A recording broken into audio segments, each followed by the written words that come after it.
Shucks. Okay, so I've turned on local recording. I could kick myself for it. I hope it's not going to slow down your system, Indy. It was an accident. That's all right. If it does, I'll have to turn off my video. Potentially. I was in such a hurry to click yes to start that it happened. I didn't even put on the stuff, you know, the pre and the. So anyway, we're really rolling. Big love, namaste to those that are joining us. We are gathered here today. Sounds like a sermon, doesn't it? To discuss the turning of great wheels and take a look at how things work in terms of, you know, the archetypes and the cycles. Let me get to the center of this thing. I like being in the center. Call me fussy if you will. Go on, do it. I dare you. I dare you to do it. So yeah, there we go. That's much more better. I seem like I'm more in the center. Don't like being left or right. It's like I always tend to hang a little more too much to the left, as a lot of you guys do. I'm trying to get that central good dangling effect going on here. So yeah, I mean, we've got a cool discussion. Namaste, our tuition. I hope you're well. I hope you are smiling. As always, we've got the agreesome threesome ready to climb some treesome. And I'll just go around in a circle the way people arrived here. We've got Indy Sage here. He does a lot of shadow work. He helps people with integrating shadows. But he's at heart many things, fingers in lots of pies. He's an anthropologist. He's a researcher. He's also a Taoist. Well, at least he's got a lot of his fingers in Taoism. And not that she's a bad lass to have your fingers in. And Western mysticism and shamanic practices as well. So he's quite like around the board, and he's just a lovely brother. He wears a shirt sometimes, and not often though. Not often. What is that on your neck, by the way? I'm wearing a shirt. It's on my neck. I think you're muted somehow, but yeah, you are. You're muted. I was just telling YouTube algorithms to just check this out because he's not naked. He is wearing a top. He is wearing a shirt or a t-shirt. It's just not worn conventionally. But what is convention? So it's the thought that counts, right? Yeah. And so we've also got Cosmic here. Cosmic is like John Dee without a crystal ball, in a sense. He's got a relationship with the Fae, the elemental kingdom. And he's been building this relationship for many years. And they've been slipping him a little bit of insider information. And he's been using that insider information that he's been getting slipped by them on the lowdown to build a system of correspondences and language and an entire cult system. So between the two of them and myself, I'm a shaman and come from a lot of diverse backgrounds of the occult, just lots of time, lots of practice. I was an esotericist when I was very young, and then an occultist, and then I became a mystic. Then I became a shaman. So got those feathers in the cap somewhere. So yeah, before we get cranking, do please tell us a little bit about yourselves. Indy, big love, man. Welcome. It's an honor to be here. Thanks. It's an honor for myself as well. Big love to you and to everybody out here in Cosmic and everybody viewing out there today. Appreciate all y'all. And yeah, as Franklin mentioned, I am deeply versed in ancient philosophical Taoism. It's been something I've really nurtured for about 26 years now, starting in the year 2000, when a good friend of mine turned me on to it. And it's really resonated with me from the beginning and just gone deeper into my heart ever since. Now, in addition to ancient philosophical Taoism and shamanism, I also am a deep ecologist. And deep ecology is a feminist movement of integration with Mother Nature, which kind of spirals out from the Taoism themes and vibes that I carry with me and kind of brings it into a different spectrum of demographics where people can kind of come on board in less of a mystical way, but more into a scientific understanding of how nature can benefit us through naturopathic remedy consultation that I provide, and through self-mastery practices in that not only help with physiological things, but also as a side effect, also help with mental and emotional stability and well-being, as well as spiritual ascension. So it's all kind of wrapped together in a beautiful bundle as I kind of weave the golden tapestry in my workings.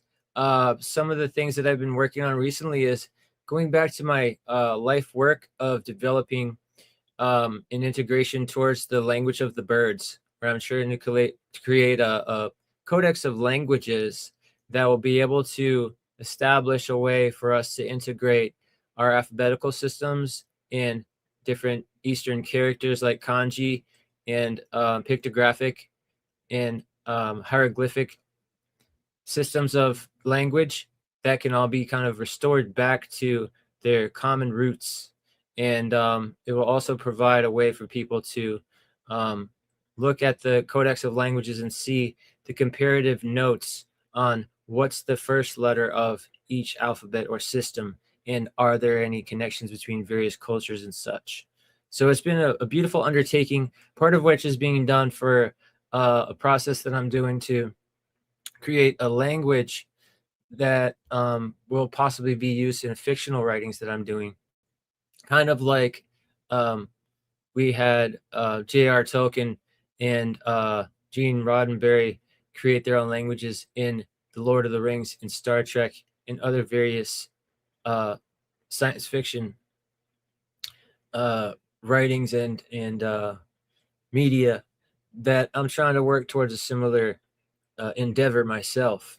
And in addition to that, I've got, oh, that cacao looks mighty good. And I love me some cacao. Anandamines and theobromines. They're just so blissful. And so in addition to my language work that I've been doing, I also work towards quantum physics. And I've been trying to correspond with Nassim Haramein and Michio Kaku, and also Randall Carlson with Cosmogonia University that he's just started this week. If anybody's interested in that, it's $45 a month, and they're doing worldwide field trips to various sites around the world, where they're exploring geology and astronomy and mythos of the archaeological megalithic ruins around the world. So some of the work that I do with quantum physics is regarding my theory that, or postulate that I'm working on, called the bundled ether postulate, which suggests that matter and energy themselves are actually composed of bundled ether, which is also known as the vacuum of outer space, which is not just empty nothingness. It's thought to be the fabric that allows all things to hold their place in our cosmos. And from my postulate, I suggest that this fabric can be bundled and wrapped around itself, which is now unraveling and unfolding as matter and energy as they return back to the event horizon of black holes, that from when it then expands from their poles and returns back to source, unraveling back to ether from which it came. So this is a lovely journey that I've taken through some great insights and guidance from many spiritual masters and guides that have guided me towards the wisdom of this. And I'm going to pass the mic on to Cosmic. Special thanks to anybody out there that's new to the show, that's been guided in by me today or yesterday, last night at the dance club. So big ups to everybody out there, and passing the mic to Cosmic. Well, thank you, Indy. And like Franklin mentioned earlier, I've been working with the Fae for probably like 7 or more years, maybe my whole life. I'm not totally sure. It's kind of one of those things where it's like they've been around all along, but you haven't really noticed it kind of things. Anyway, really it's just like it's kind of a very basic idea, and that it's kind of like it's all bubble magic essentially. You understand the universe and everything around you as a kind of a network or matrix of a sort of an infinite number of experience bubbles called Zerfaxes. And by doing this, it's like I've been able to, like, the Fae basically taught me how to like measure consciousness and sort of measure like the difference of consciousness based upon how many dimensions of Zerfaxes a being can perceive. And what I've been doing recently is I'm kind of working on what's called the solid Zarfaxes and mapping them out. And each of the physical universes that exist, and depending upon the sentient levels of those physical universes, what kind of laws of physics are created, what's technically possible. And I've been able to kind of like chart that out. It's been, it's been really interesting because I kind of noted, and I think with the quantum thing, it's really interesting because I've been thinking about like the sentience of particles and stuff like that. And I've been thinking about how in quantum physics that every like particle or sort of set has a sort of like potentials that haven't been manifested yet. Sort of like the Schrodinger's cat idea that the cat's alive and dead at the same time. But then when the observer kind of comes in and, messes with the experiment, the cat's either alive or dead. Because I realized that consciousness in the brain sort of works in a similar way. But instead of looking at it in a sort of deterministic model where it's just, random chance and probabilities, it seems that the quantum realm, with its sort of being able to choose between different probability states, that to me suggests more of like an organic, like proto-organism type consciousness sort of going on in, physical matter as it will. And it's been interesting how looking at like physics from this kind of biological lens as opposed to a mechanistic one, it's like it opens up so many different like avenues and possibilities within quantum physics that the stupid materialist quantum physicists haven't implemented yet. And I'm not even like really big, pro or anti-woo, but I always just kind of feel like materialism just really holds back science. Because the more I've been thinking about it lately, materialism isn't scientific at all. It's this other thing that communists and Marxists basically added on to science and we think is this rational thing, but in actuality, it's not. I was like, I don't know. Well, that's what I've been exploring with the Fae lately, and they've been showing me just because really it's all been just about like mapping out the extra dimensional spaces that exist outside of our realm and understanding where we exist in that like outer context. So yeah, that's kind of like what I'm about and what I've been working on. And also with this magic system, you use magic and spell work, and these Zerfaxes also apply to that. So I don't know. It's been interesting. Yeah, when I think of materialism, it makes me think of, how can I put it, the number 2 of physics, right?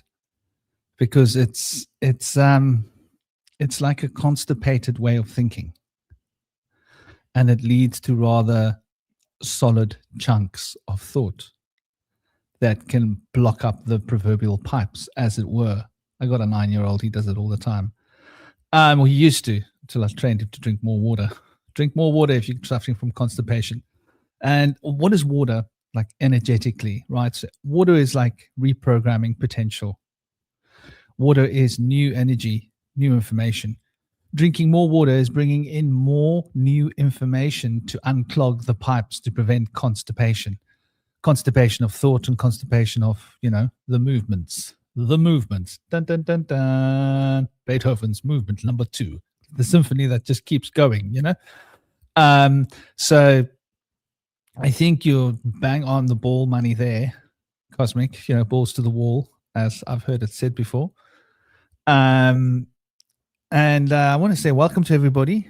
Welcome, everybody. How you all doing? Who we got here? We got Art Tuition. We got Carly. We've got Hollowbone Hawk. Hey, sweetheart. I meant to catch up with you before the show. You're right. Computer Wars. Oh, my gosh. All I can say is somebody needs to get hold of whoever created Microsoft and send a bullet to the head. That's all I'm going to say. The proverbial head of Microsoft, the AI that controls your computer, it needs an AI bullet to the head. I think the only way to use Windows is to hack Windows. So I now have decided my boy's got it right. He's learning to write Python. He's 9 and he's learning to write Python, code. Well, this is his mission now. He wants to create viruses. And I was like, that's what I need to do. I need to create a virus for Windows that just stops Windows from interfering with my hardware and my software, because it keeps changing the drivers for my display drivers. And my AMD graphics doesn't like it. It doesn't like it at all. And then Windows goes and puts in its driver, and AMD is like, no. And now I can't. I'm having a hard time. That's all I'm going to say. Okay. And Windows updating, it's really hard to completely get rid of it. I think I've figured out the final crossing of the T's and dotting of the I's. You got to go in through your system's back doors inside the system to figure out how to disable Windows. But even so, it still does it. Don't ask me how. I had disabled everything for Windows being able to update, and I caught her sending an update to my machine just 2 days ago. And since then, I've been having shutdowns. And so, yeah, Windows. But getting back to the topic at large, and I think there is a relevant topic. And I was also saying welcome to everybody else that has joined. We've got Vince here. We've got Khalees.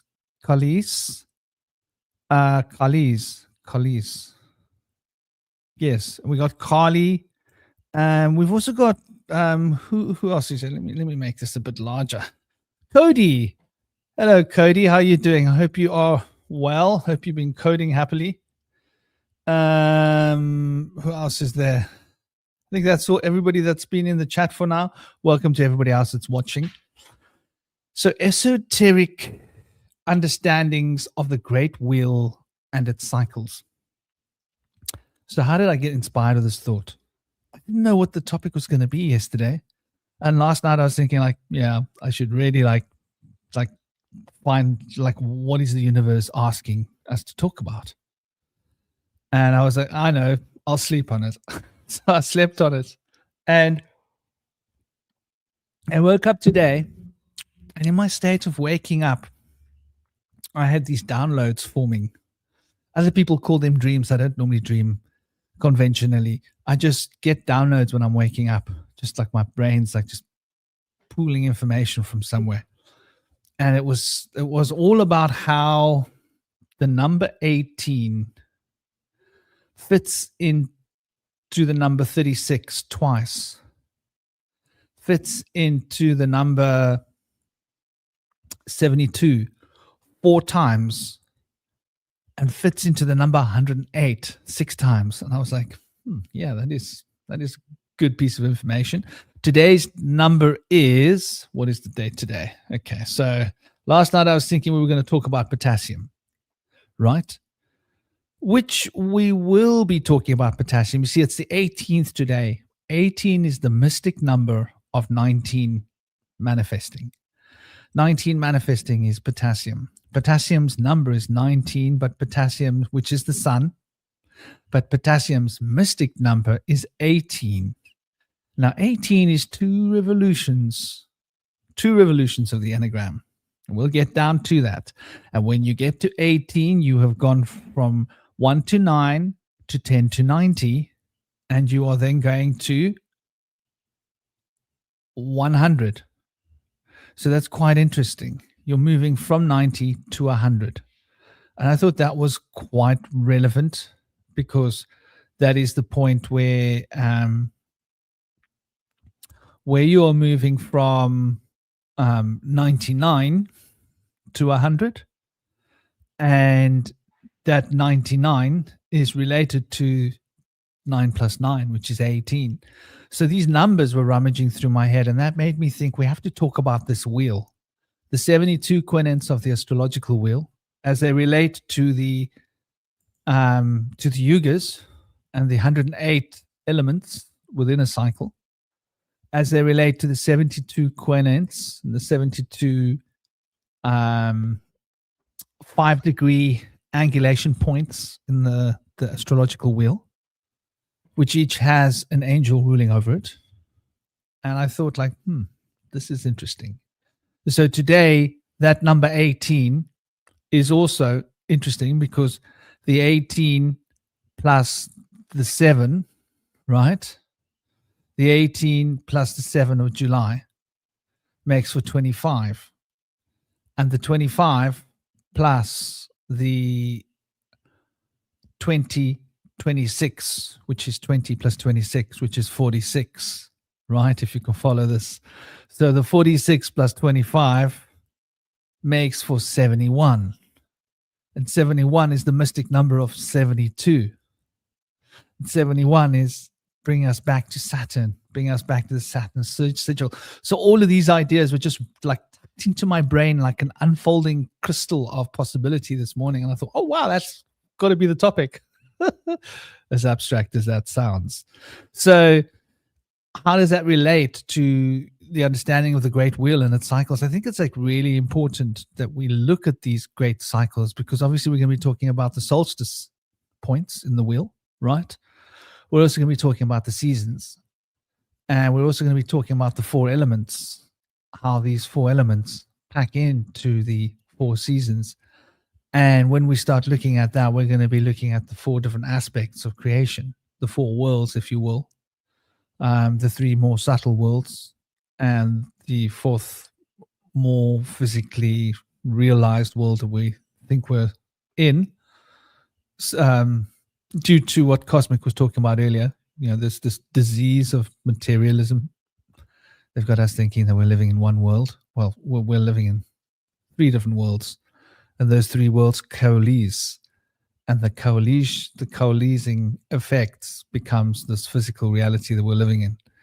Yeah, man, Vince, virus of the crown, man. Tell me about it. There ain't no virus monger like the queen. And it's interesting that you mention that, because it does sort of come back to like how we've been ruled. Has astrology been used as a template and a tool to control the cycles by those in power? And I just thought that'd be an interesting place to start from. What do you guys think?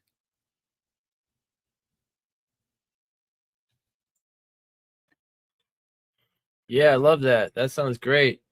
And I wanted to add something about the topic today. I'm gonna pull a rune stone here, and looks like today we have the rune stone of flow. This here rune stone that I have picked represents the water, sea, and a fertility source. And so as far as the great wheel goes, I'd like to mention, in relevance to this runestone, that as the great wheels of life turn in their cycles, we see that life emerged from the sea. Not only that life came from the liquid sea of the earth, but that life came from the primordial source mind sea of the mind, from which all things have been created in the material plane.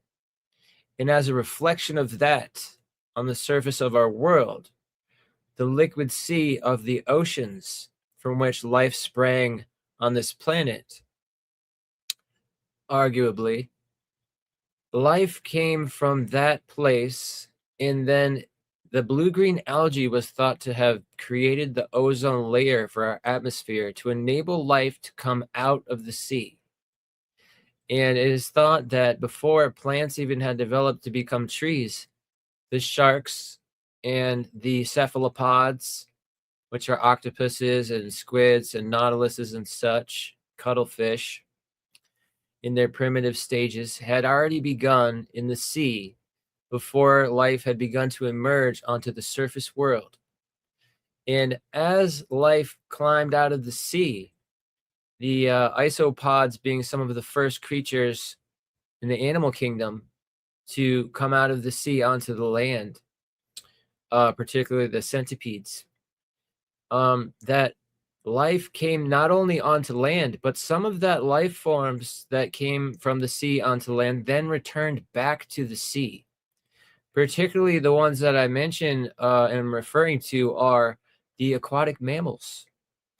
The first of which to have returned back to the sea were the Sirenians, who are the manatees and dugongs from Southeast Asia.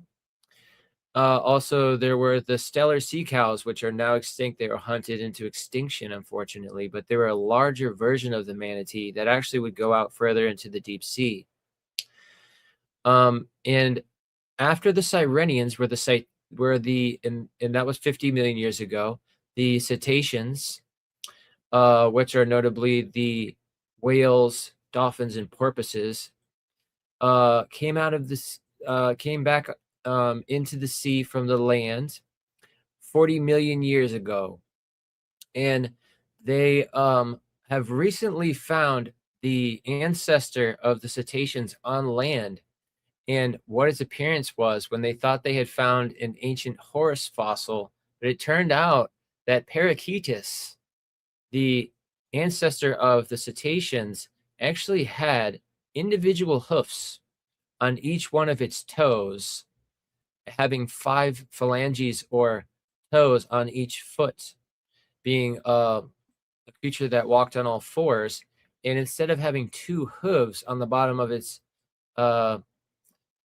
legs, it had 5 individual hoofs on each of its toes, and it had a very large head with an ear that would allow it to hear underwater. So at this point, it was kind of a amphibious type of mammal before it had gone back to the sea, being capable of hearing in the water and on land.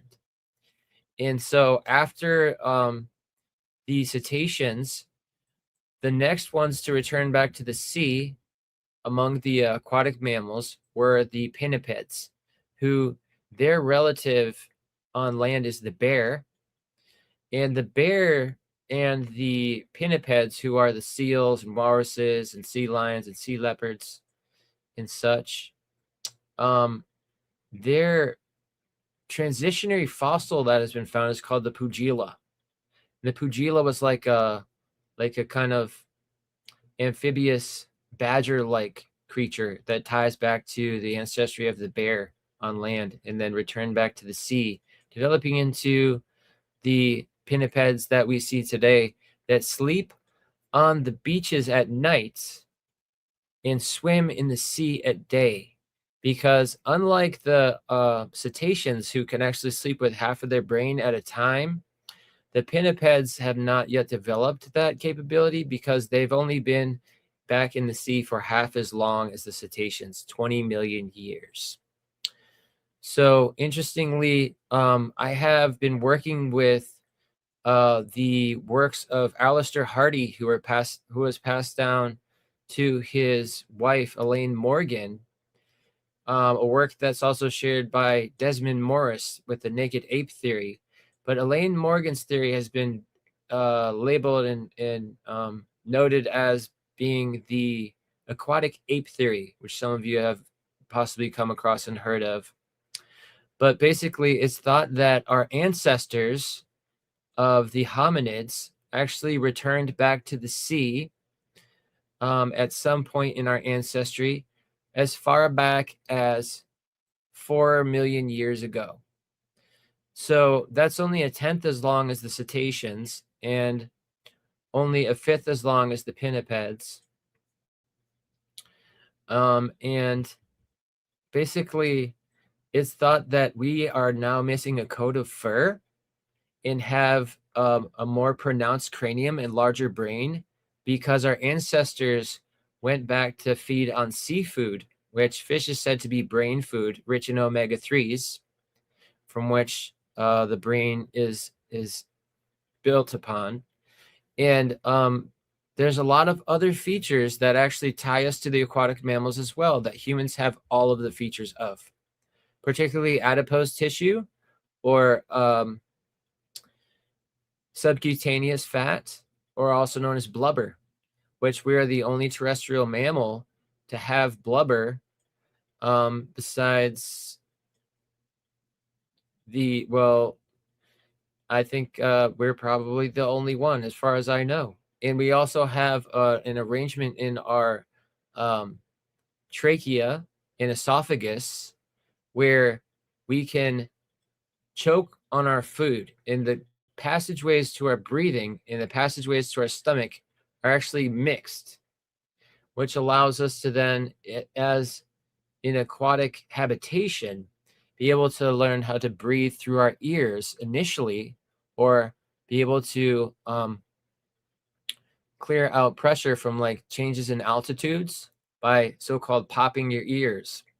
Eventually, that kind of a transition could lead to having a porthole on the back, as it did with the cetaceans, being able to breathe out of the ears initially, and then being able to breathe from the back instead of from the front, to be able to maintain a view of the water below without having to turn and look up to be able to breathe. So that's just a couple of the features. I could go on for a long time. Another one that I just quickly would mention would be the fact that humans, 1 out of 1,000 humans, have syndactyly and polydactyly, which means extra fingers and toes and webbed fingers and toes. So it's pretty interesting that we have those things. And also giantism is another thing that could come from being in the sea.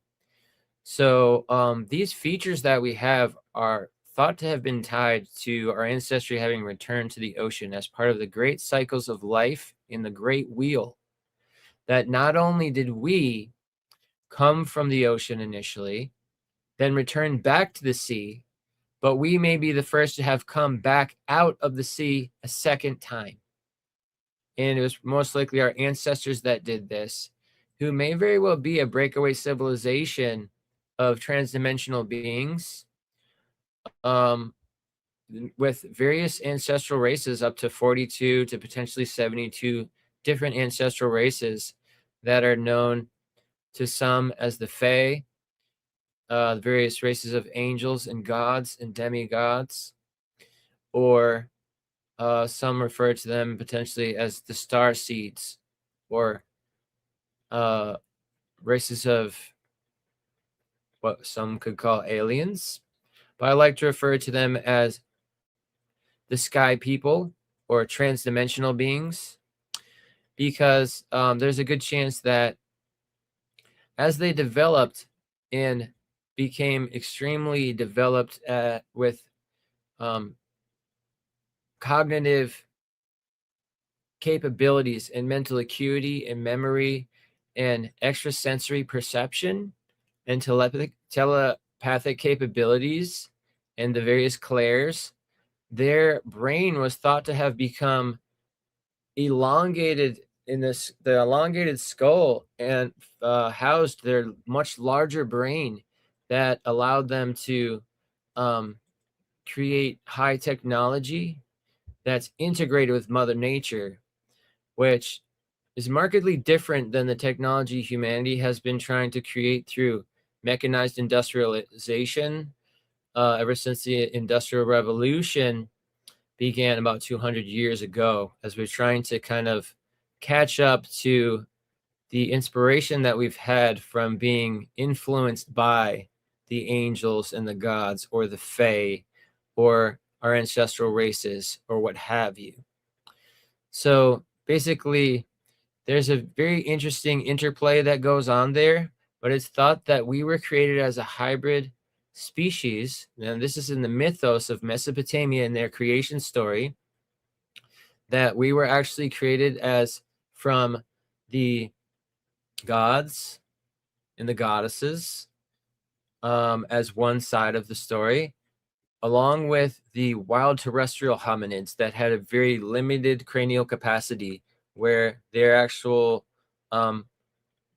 cranium did not really go up from the brow, but actually went almost straight back, which we see in the Java man, which was thought to have gone back as far as 1.5 million years ago, as being a fossil found in Java in Southeast Asia, that ties us back to an ancestor that has developed from our common ancestor with the Neanderthals and the Denisovans, known as Homo heidelbergensis. So it's thought that since there was a wild terrestrial hominid on the plains that was more able-bodied, the aquatic ancestral races were very feeble-bodied after having come from the sea and not developed their strength on land, and needed to create a hybrid species, being us, from merging with the terrestrial hominids, but giving them greater capabilities of mind and allowing us to have somewhere in the middle road between being very simple-minded and brutalistic, animalistic creatures of the land and very deeply advanced and sophisticated creatures from the sea, so that we were in a place where they created us in high civilization, where we didn't learn the instincts of thriving in the sea or the instincts of living wild on the terrestrial habitat, but we learned first to live in high civilization as the servants of very highly developed beings.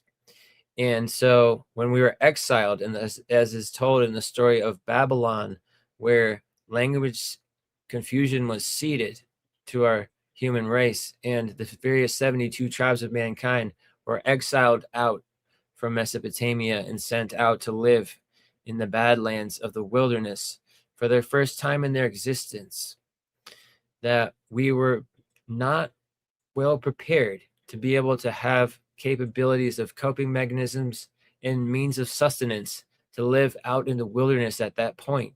And we have struggled ever since that time to come to terms with our relationship with Mother Nature, and have come into a place of escapism where we have gravitated back towards the comforts of technology and shelter that are more advanced, that have been influenced to us by high civilization from which we were created. So this kind of ideation ties in a lot of different understandings through biblical creation stories, Mesopotamian creation stories, anthropological findings, and various other zoological comparison of notes between similar creatures that have gone through similar transitions. But I just wanted to mention that that's part of the life work that I'm endeavoring to work on and bring to authorship as a nonfiction educational resource for people that are interested in exploring the possibilities of our lost ancestry. And I feel like if we can learn where we're from and how things began, then we can understand where we're going. And I think part of that journey is that we are still in the inception of our greatness and going through the birth pains of our birth into becoming a creature that is able to not only have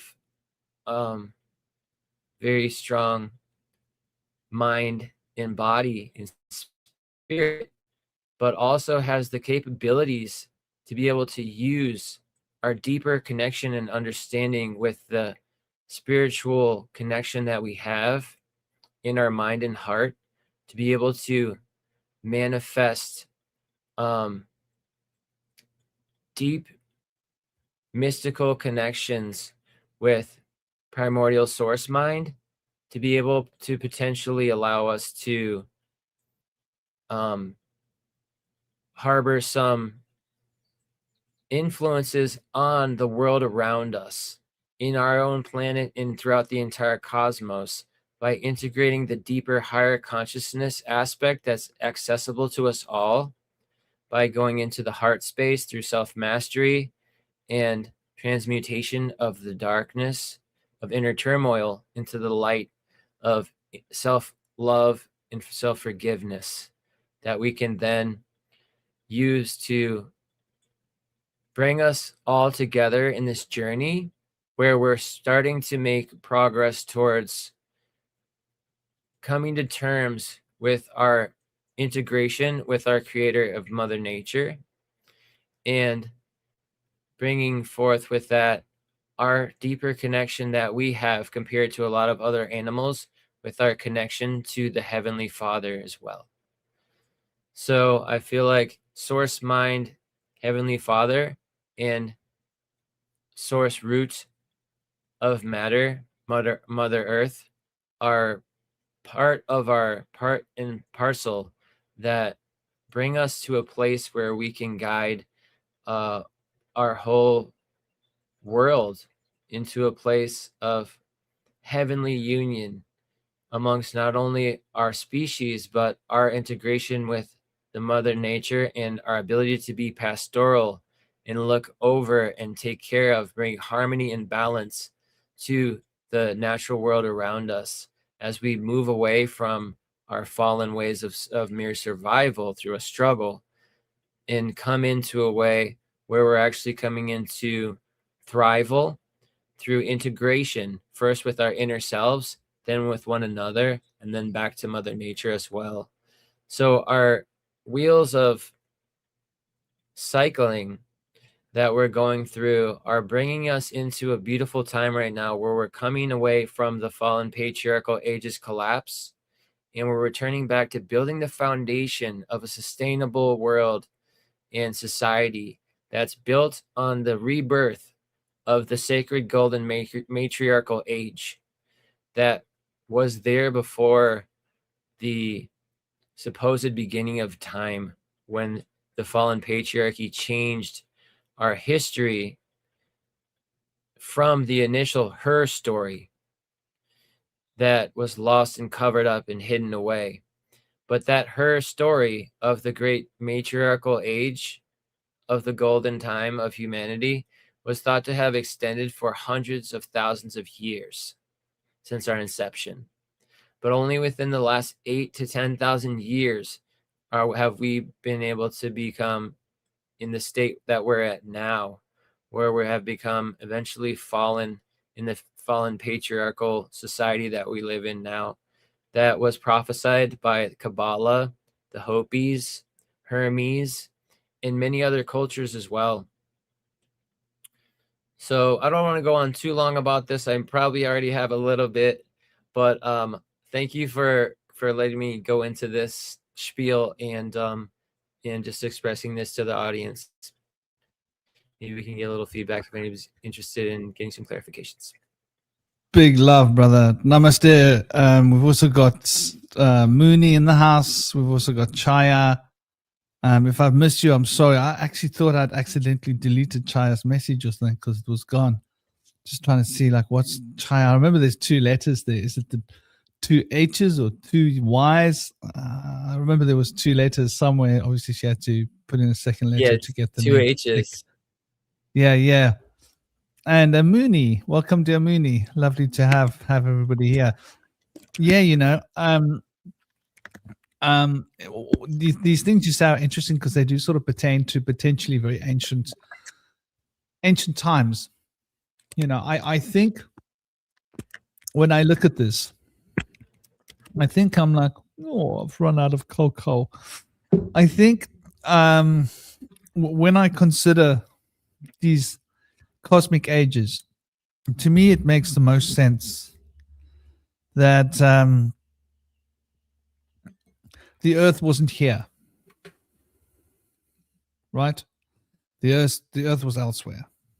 Makes the most sense to me, because these massive dragon, dinosaurs, whatever we want to call these ancient creatures, I don't think they were here while the earth was here.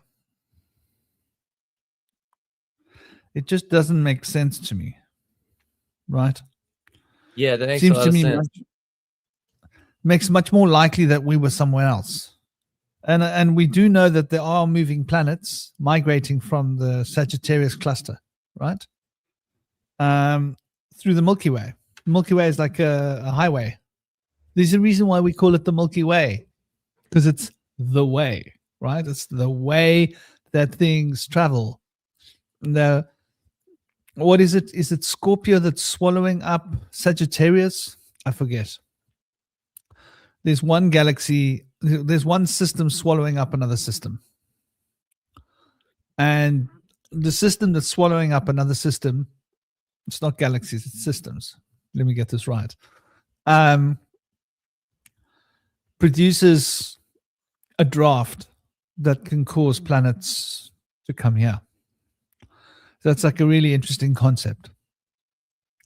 that the same way that nature, that molecules will break down so that other things can grow out of what was before, like a plant will use the resources that was part of a different animal after the microbes have eaten it up and turned it into its elemental properties, which the other microbes can trade with the plant for exhumes of sugars from the sun.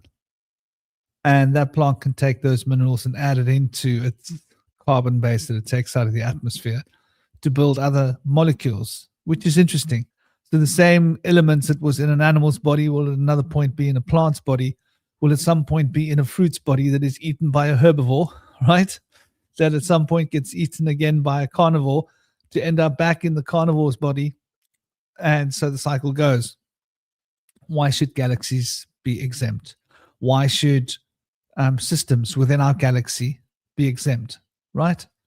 It makes perfect sense that these are living systems. And so they would all follow by the same divine principles. So, yeah, makes me think that there was a time when the Earth was elsewhere. Maybe the Earth was much bigger. Maybe the Earth was part of a bigger planet. Maybe the stories that we get about Tiamat and certain interpretations of them might be more accurate than we believe. That Earth came from a different system, arrived here many millions of years ago, and thawed, fell into alignment with the sun, reactivated all the life, right? Because that's what happens, and became a living system once more. And then beings came here because there were resources here that they needed or wanted. And, the rest is part of our ancient history. And if that were the case, according to those stories, Tiamat was a watery planet. And it specifically speaks about dragons. Tiamat was a watery planet. It was way bigger than Earth, much bigger. It had a very low gravitational field and a very small atmospheric bubble. And it was covered in water. And it was gigantic dragons that inhabited this planet. And so if this planet was indeed destroyed through a collision with, according to the old stories, how Tiamat got it in its web and pulled it across from the heavens in its web, and they butted heads, and Tiamat went off, crushed, crumbled into pieces. That could literally be an astronomical thing that we're observing, and that would explain the hammered bracelet, why it was considered in the ancient times that the hammered bracelet was indeed part of the remnants of Tiamat, and that some of that was floating around, and the Earth was potentially a part of that. In fact, that's what the story says. The original story dictates that there are writings about Alleluia, right? And how he, after being disposed, had spent time trying to learn of where the other parts of Tiamat were. Because if he could find that, he could find the gold that they needed to fix the planet. And that was a big story, was the political. I mean, why else would they give you quite an in-depth story about Tiamat and such an in-depth story about Nibiru, where they speak about the political houses in Nibiru? They speak about which kings reigned and the succession of king reigns, and how Anu had sent people off and how they had arrived here. I mean, it stands to reason that if we are indeed a part of that planet, then our ancient history would have been a race of dragons. So that could be why we've got that reptile part of us, because we would have part of that ancient DNA, which was exclusively living in waters. Well, a lot of it living in waters. Makes me think, because, how could a dragon as big as some of the dinosaurs that we see walk across the ground these days? I don't think they could easily support their own body mass. Right? If they one trip or one fall, and that's the end of it. Right? Yeah. So, like, just think about that for a moment. Like, that's part of a design flaw.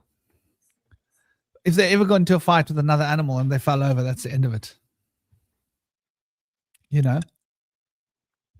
I mean, even an elephant. If a horse rolls over, it no longer will survive, huh?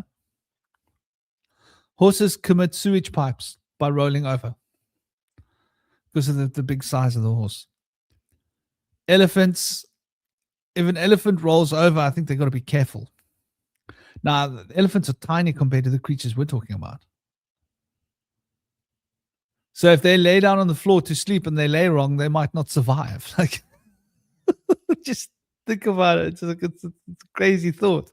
But if the gravity was different and they were living in the water, well, that would make total sense. So it does seem that we've got to like ask a lot of questions about why there are so many fossils of really huge things that we can't account for.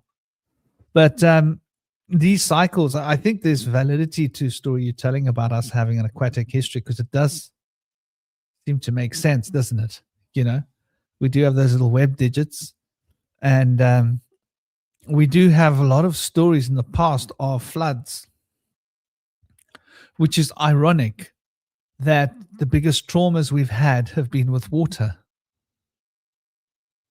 Almost like there's something chasing us, you know, some ancient legacy chasing humanity, like on our heels. And it's almost like the place where we came from is a place that exterminates us, almost, you know, almost, but not quite, because we were survivors. And that's quite an interesting point, is that it's mentioned as well in the stories of the floods that some survived the flood. And makes you wonder, like, how did some survive the flood? Like, you've got these tribes of people that live today on the water. Where is that? You know what I'm talking about, Indy? Yeah, in live Southeast on the Asia, water. there's tribes that live out at sea most of their lives and live off of boats and go in and fish with nets and return back to their boats and sleep in their boats and spend a lot of their time at sea just swimming They've around. got And like houseboat frames. They've got yeah, like a little village that they build. yep. And their kids spend a lot of time at sea when they're like very young. And it's thought that babies can actually go back and swim before they learn to walk and speak. They can swim instinctually. And if you throw a baby into like a pool or a body of water, it will already know, without being taught anything, how to turn belly up and breathe air, and then turn and then face down into the water and swim, and then do the same thing and go belly up to be able to breathe air again on their own, which is phenomenal, which is something that we don't see with other mammals. Most mammals are ready to just jump out and climb or run immediately after birth, whereas humans can't even lift their head for the first couple months, but we can swim. And it seems like our instincts and our physiology is built for being born in the water, even in the state that we're in now, which is fascinating. But I wanted to mention also the fact that we have a long nose is also indicative of aquatic ancestry, because most of the primates that we're thought to be connected with in our ancestry don't have a long nose, except for the proboscis monkey, which is thought to have also had semi-aquatic ancestry, because if we have this nose that covers our nostrils, it keeps water from washing into our nostrils when we try to swim with our face down, to be able to see where we're going in the water and underwater. So that's another one of the features that we have that ties us to aquatic ancestry. And I also wanted to mention David Talbot made the story of the electric universe and suggested in his story that Earth was likely to have orbited around Jupiter and Saturn initially, at which point there was much larger beings with way bigger eyes in light sensitivity because we lived in more of an infrared light environment where they were brown dwarf stars with dim light. And they actually, according to David Talbot, allowed the plant life to thrive phenomenally and have more darker hues like red and purples, where they thrived at a greater extent than they do now, that it's thought that we got swept away from Jupiter and Saturn when the sun and potentially the binary star, which is known as Nibiru in ancient Sumeria and Mesopotamian stories. Also, the Hopis refer to the binary star or the dark star as Kachina Red. And they suggested that there's a planet or satellite that orbits around it. Satellite being the name of a celestial body in astronomy, not a technology, but that they thought that really there's potentially a binary star, but basically when the sun swept us up away from Jupiter and Saturn, at which point they became diminished from brown dwarf stars to the state that they're in now, where they actually show remnants of being a brown dwarf star. Like Saturn, for example, emits microwave frequencies from its pole. So they do still emit electromagnetic frequencies from the gas giants.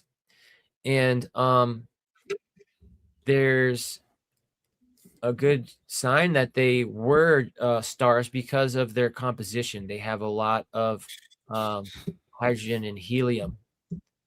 So, and most of their form is gaseous, being the gas giants, whereas the actual material orb within those planets is very small and diminished and very notably minuscule as compared to the gas giant spheres, for lack of a better word, that surround those material orbs inside of those gas giant planets.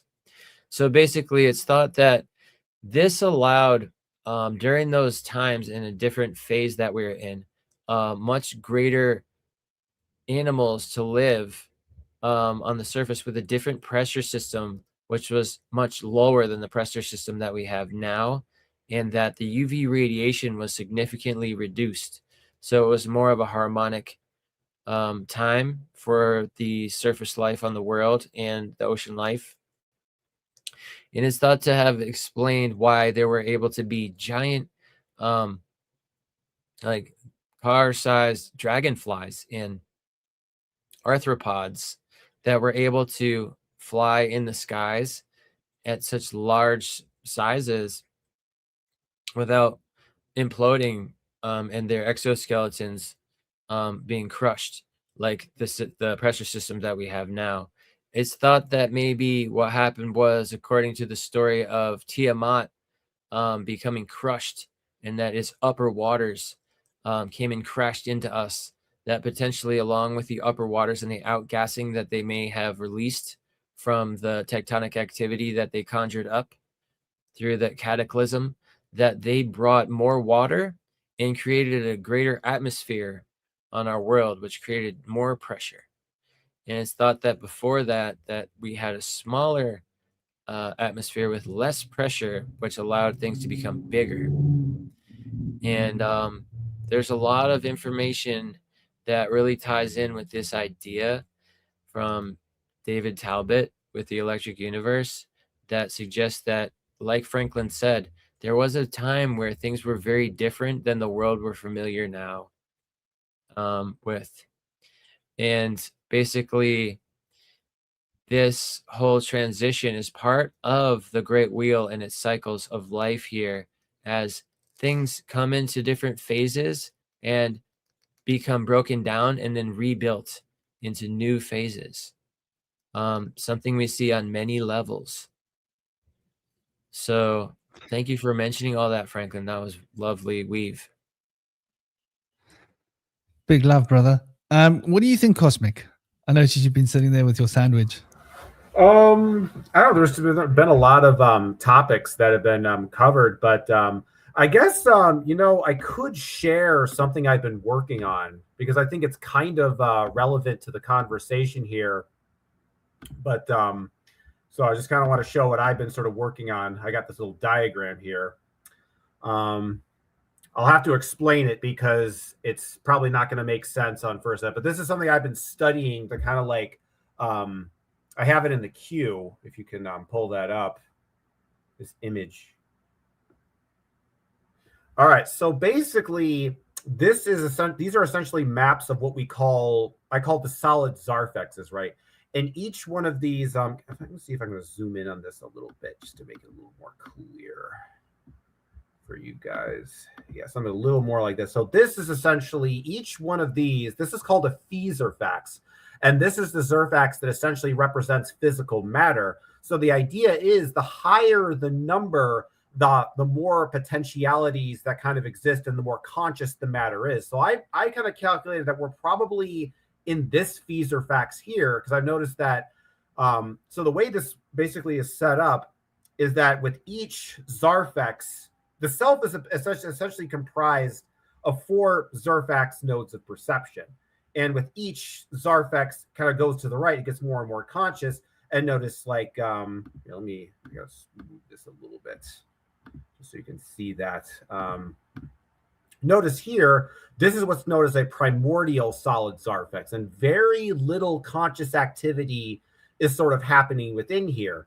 And so you're developing the first node of perception. It hasn't been fully developed yet.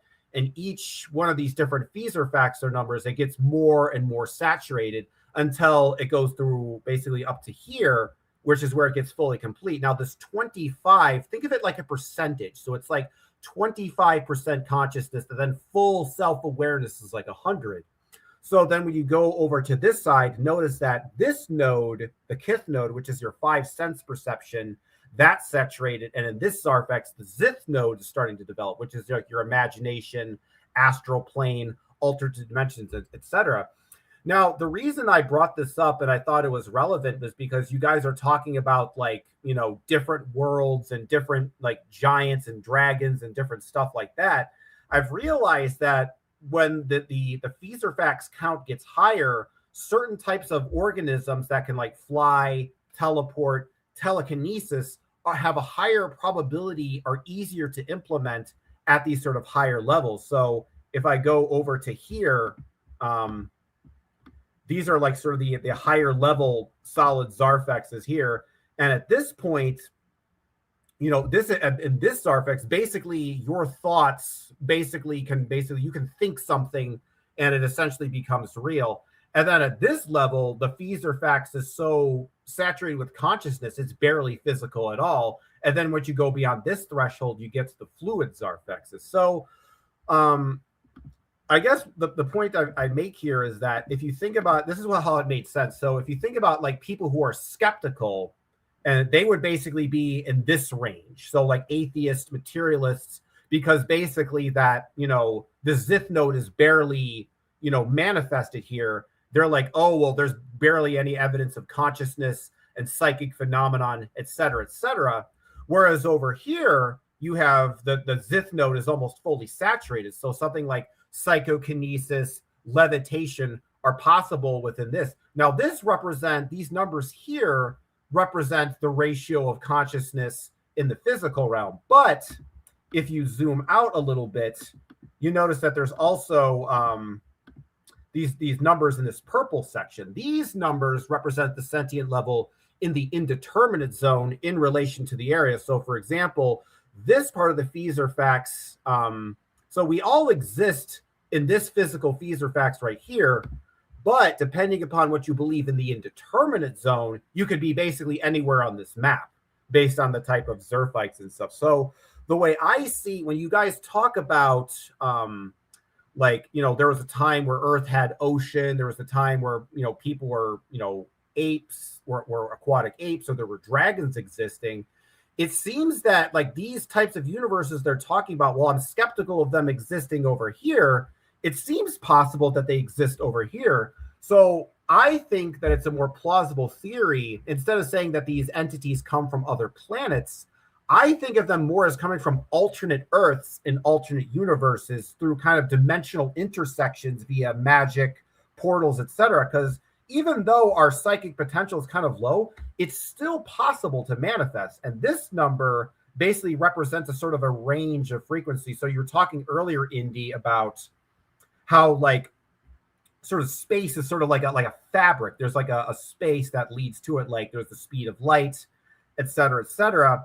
And that's basically kind of contained within this range, because the thing is, if the number goes too far beyond 34, basically the Fees-Fax collapses. So the Zarfix kind of maintains it and keeps it within that area. And I don't know, I guess I kind of lost my train of thought, but so I think, based on this chart and this analysis, and so I also, one more thing I wanted to mention is that this is also based on sort of like, so basically if I take this count right here, say elemental count times 3.47, and then I multiply that times 34, I get 118 elements, which is basically what Google says is basically the maximum number of elements that exist in the universe. So if you go to a different Fees-Fax, you have a higher level of elements that can be implemented, and thus consciousness can play with more forms. And so something like a dragon in our universe might be unstable to exist due to the way the physics works in our universe. It would just kind of collapse. But if you have a universe where there's higher atomic counts and a different speed of light, then more types of novel physical phenomenon then become possible. But the idea is that this is all within the different physical realm, but in the indeterminate zone, which is the astral plane, you basically have access to all these realms in the astral plane. But in the physical realm, you're basically only here. And that's kind of the idea I've been thinking about. So based on all of this, I think that all this stuff you're talking about in terms of dragons, sort of alternate Earths that we lived in, alternate lifestyles, I see these less as interplanetary, explorations and more beings entering our world via dimensional intersections and sort of alternate Earths, if you will.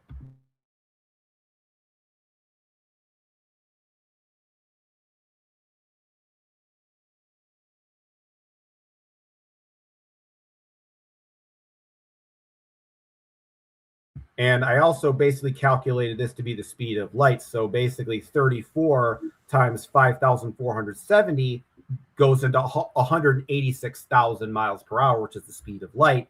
And then and basically based on the type of speed of light that you have, that also kind of like, so basically the idea is the more conscious a universe becomes, the more elements that it can implement, and the higher the speed of light you can sort of create in your universe. This would be akin to being somebody who drives a car at a certain speed, but when you get too fast, you have a hard time steering the car and you're unstable. But if you're more conscious and you're like an expert race car driver, you can then travel at faster speeds with less risk of your car crashing into the side wall. And the idea is, with physics and stuff, the same kind of implementation here. And this is kind of what I'm talking about, like basically taking physics and looking at it more like an organism as opposed to a machine. And so basically these past several days, I've been just studying this chart that I created and just kind of figuring out all the implications that go with it. That's quite interesting. And I agree, I think what we're looking at as systems and planets, they might not be what they seem. Like, we might look at the heavens and think that that is what we're seeing, but I think that there are a lot of questions that we haven't answered. Even the speed of light that you mentioned, like, I don't know how accurate that is. I don't know whether light's actually moving. Some part of me thinks that light is the one thing that doesn't move, and that it's everything else that's moving, which is like a interesting concept. Like, light is the one thing that is real. Everything else is just moving towards through past light. And even that movement, we had this discussion, didn't we, on another live, like that's supposed to be the speed of light in a vacuum, which doesn't exist anywhere. What's the difference? What's the speed of light through water?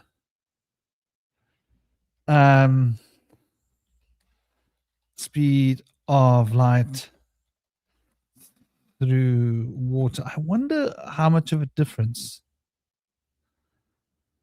So that's 140 miles, 140,000 miles per second, 140,000 miles per second, right? Speed of light, miles per second. So how much of a difference are we talking about? So the speed of light in a vacuum is supposedly 186,000 miles per second. But the speed of light through water is 140,000 miles per second. That's like quite a big difference, And the speed of light through the air is miles per second. Per second. Otherwise, we start getting into one of those. Is 186,000 miles per second. So it's like really, really interesting, I think what's also interesting, you just mentioned that now, because when I looked at the speed of light for basically the lowest Feser-Fax in our Zarfax, it is around 144,000 miles per second. So in a lot of ways, our Zarfax represents a multitude of potentials that we as conscious beings can access. So I look at the speed of light not as a specific constant, but just kind of like, it's kind of like when you're driving on the road, you're going at a speed limit. Like, let's say the speed limit is 50 miles per hour. You're not exactly at 50 miles per hour. You might be a little bit over 50 miles an hour. You might be a little bit under, but you try to kind of get to that point. Like there's a sort of like a consistency around that area.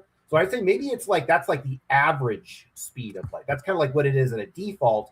But then when it interacts with other phenomenon, then it changes. Yeah. It's very interesting, but I do agree that I think that what we're looking at isn't necessarily just we tend to anthropomorphize and think that everything we're looking at is as per what we know, and we don't realize that what we're seeing out there, another planet, might be a whole nother Zerfax, what you call another Zerfax. We see the heavens, we see a planetary system. What we might be looking at is somewhere where the laws of physics are different. Somewhere where the subquantum space operates in a different way, that there's different densities involved, that there's different speeds of light. Like we're measuring the speed of light from Earth, right? Maybe when you measure the speed of light from another planet where there's different laws of play, different Zerfax, the speed of light is completely different.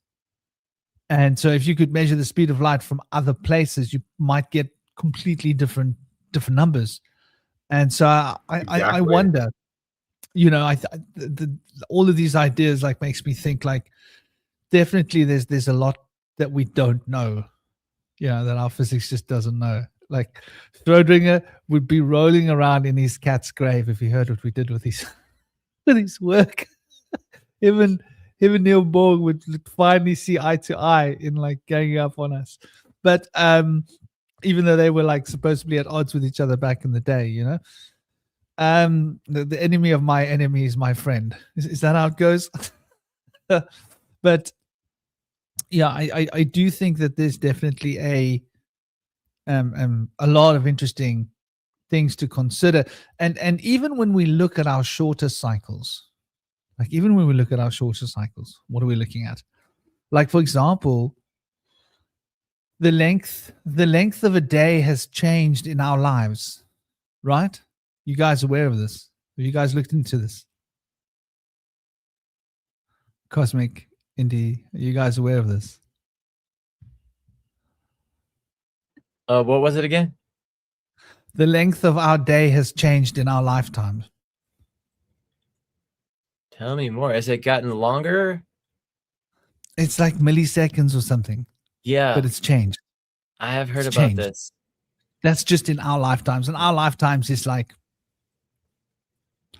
when you look at the scale of like the earth, like our lifetime is like a little, we talk millions of years, billions of years. Well, what is 30 years of 40 years, 50 years, whatever, in that scale of time? It's nothing, right? Like compare 50 years to like 10 billion years, or, you know, and suddenly you've got like a whole nother scale of time that we can't even.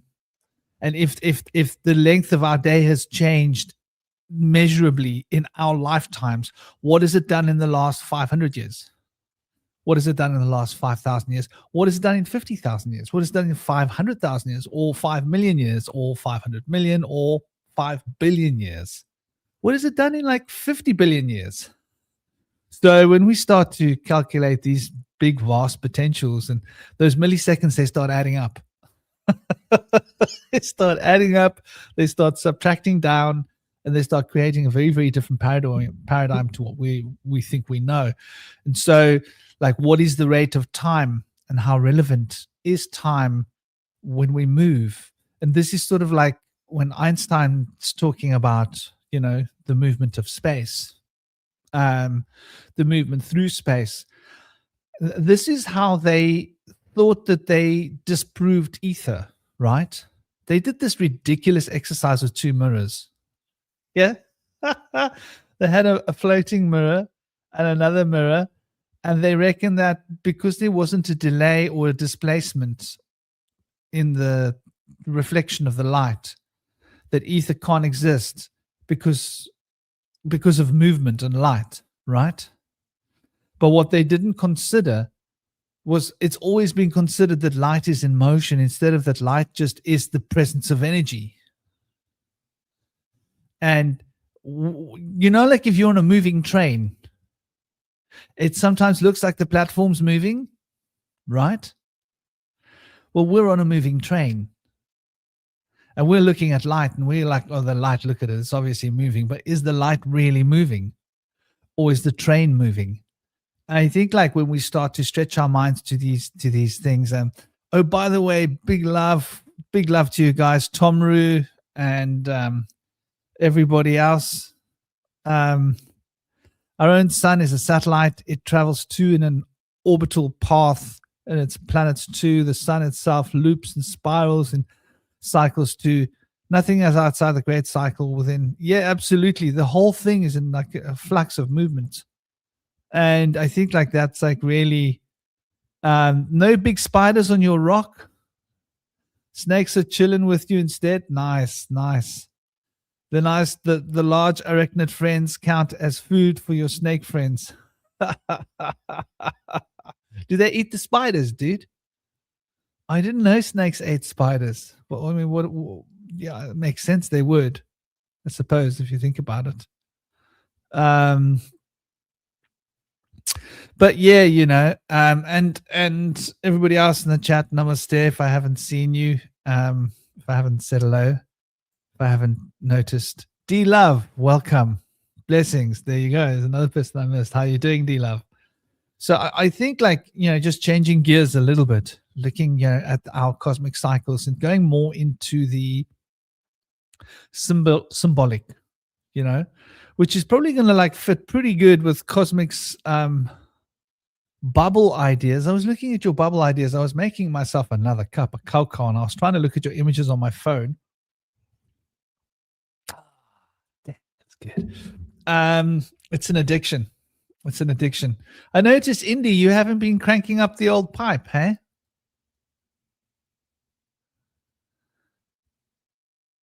No, I haven't been smoking weed much lately. I'm a real lightweight now, and when I try to smoke weed, it just makes me pass out and fall asleep, and then wake up and have like binge eating episodes, and I can't stop eating and sleeping. So it's like making me useless.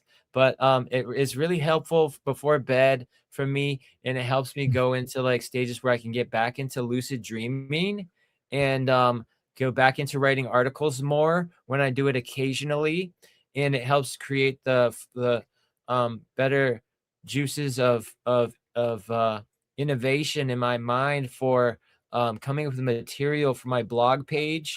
And it also helps me come into somehow, I'm not sure how this works, but either like the night of having smoked, maybe I dream again and remember it, or maybe the day after that. I think there's some kind of a interplay that goes on where the smoking kind of makes me slower minded and less able to remember my dreams, but then my body is able to like bounce back from it and then be faster minded after it comes out of my system, and then more capable of remembering my dreams. So if there's some kind of strange interplay there, I'm still trying to figure out exactly how it plays out. But it's also really important for me to smoke before bed, for my joint health and for like my hair growth and stuff. It really helps my body in so many ways to like stay younger and more supple. So I'm really trying to like bring it in whenever I can to do it, like a before bed kind of thing. Unfortunately, I'm not that much fun anymore to use recreationally with at this stage, but maybe gonna try to like make my tolerance a little higher so that I could hang in there a little better, or come up with No, some dude, kind of don't change anything. yeah. You just, it's the wrong strain. That's all. But as soon as you're in a place where you can grow your own, you can grow Durban poison. And I'm telling you that all that nonsense will be finished, because it's one of the few true 100% pure sativas left on the planet. And those are uplifting. They don't make you tired. They don't make you sleep. In fact, you'll be mowing the lawn and doing gardening and stuff, and writing blogs. Sweet. But yeah, man, I think I think it's healthier not to smoke a lot, because it's your lungs are like, the lungs are quite important. Aren't they? Yeah, the good old fashioned lungs. And it's okay to smoke, and it's okay to take time out and to not smoke as well. Like, I don't really smoke much anymore. I think there's a fallacy about cannabis stopping you from remembering your dreams, by the way. I think it's a lie, because it's a half truth, and a half truth is as good as a lie. I don't think that it stops you from remembering your dreams. I think it stops you from dreaming. I think there's a big difference. And because dreaming happens when you are like above 1 hertz, right? In fact, maybe even sleeping in that bandwidth where you dream, you're not getting the deepest sleep available. In order to go into that really, really deep sleep, you have to go beyond dreaming. And that deep sleep is what rejuvenates your body. And so I think cannabis helps you to slip into a deeper sleep quicker, and you spend more time in that deep, deep, deep sleep that actually is more rejuvenating for the body physically. And that would explain why hair grows faster. Does that make sense? Because your body's getting more energetic replacement. And I don't think that it stops you from remembering dreams. I think you just bypass dreams altogether. Yeah, that makes a lot of sense. And I've heard that actually when smoking weed, it actually allows you to have a dream state while you're in the waking state, so that your body can kind of process the subconscious mind while you're awake, and then no longer needs to process that in the dream state. So it gives me a deeper sleep, more rejuvenating ability to recuperate myself during those deep sleeps for my body and my mind and spirit and stuff too. So that's actually wonderful insight that you've brought to us there. And also, I think the same could go for other entheogenic compounds to create that same faculty, particularly with psilocybin, which has been found to allow people to get younger with age and to build greater empathy and courage from those experiences, which actually help bolster the spirit and the emotional body as well. So some great stuff there. Yeah, brother. As a South African, like growing up in Cape Town, cannabis was a staple, right? It's just something everybody did. Like your parents did it, your friends did it. Hell, even some of your teachers did it. It's a Cape Town, man. Everybody used to smoke. And it was because it's like it's freely available. It's like it grows everywhere. You throw your seeds in the garden, and before you know it, you've got cannabis plants. You have to pull them out if you don't want to get busted by the cops, because you didn't even plant them. They just came by themselves, You were just rolling a spliff and throwing the seeds out of your hand, and up come all these weed plants. So, when you live in an environment like that, everybody's got like a plant in the garden here or there, hidden away, tucked between the plants.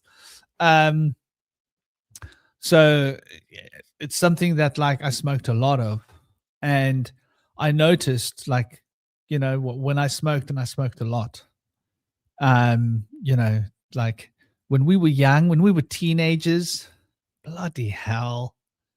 Like I could see us smoking less than half a pound in a day. Right? Like we for half a dozen of us to smoke a half a pound in a day, we'd have to be smoking quite a lot, much more than usual. But we could rack up close to half a pound. Like 5 or 6 teenagers, just to think on that level. This is what we're talking about. Like when you grow up in a country where the stuff's freely available, readily available, cheap, and really good quality available as well. Because we always had Durban poison has always been here. We've always had these super strains. The rest of the world just didn't have super strains, and suddenly they discovered super strains and started growing them in California and playing with them. And then we were like, okay, so you guys are now on par with us. This is what we've always had. Like we always had the good stuff, yeah, like Durban poison, Roybart, some of the super Swazi strains. We always had this. It was just part of our normal what we got. But and with Africa not being so well policed, it was easy to get it across borders. So people used to go and fetch big Hessian sacks of it. I knew loads of people. They go over and they come back with big Hessian sacks, like big sacks. I'm talking like 20 kilo sacks. Weed. Just go for a drive and come back with 20 kilo bag of weed. And a lot of people used to do it. So you can imagine how freely the stuff was available, But I do think that, being what I could then consider to be what would that make me? A veteran of cannabis, because, I smoked my first kilo before I was 18.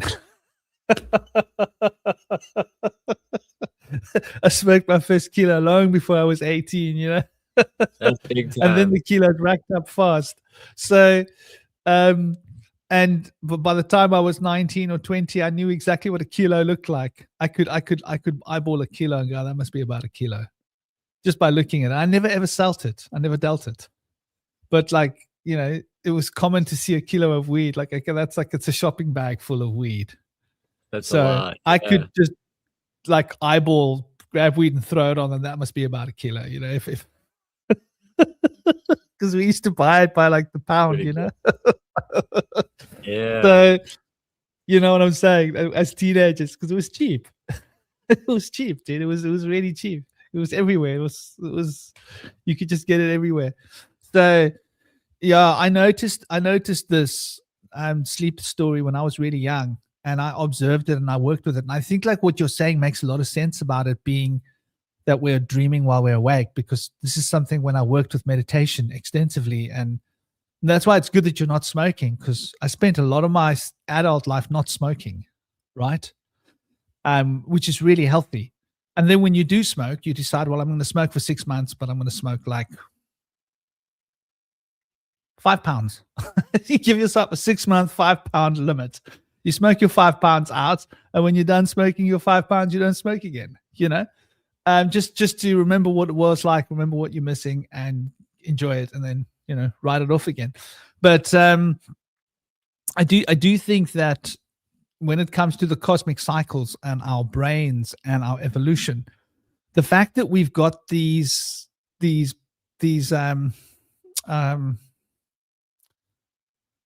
what do they call them? We've got these centers in the brain where these molecules can attach to, right?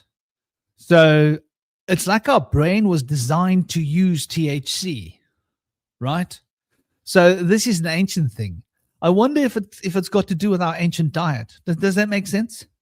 Maybe we used to actually eat THC like in some ancient time.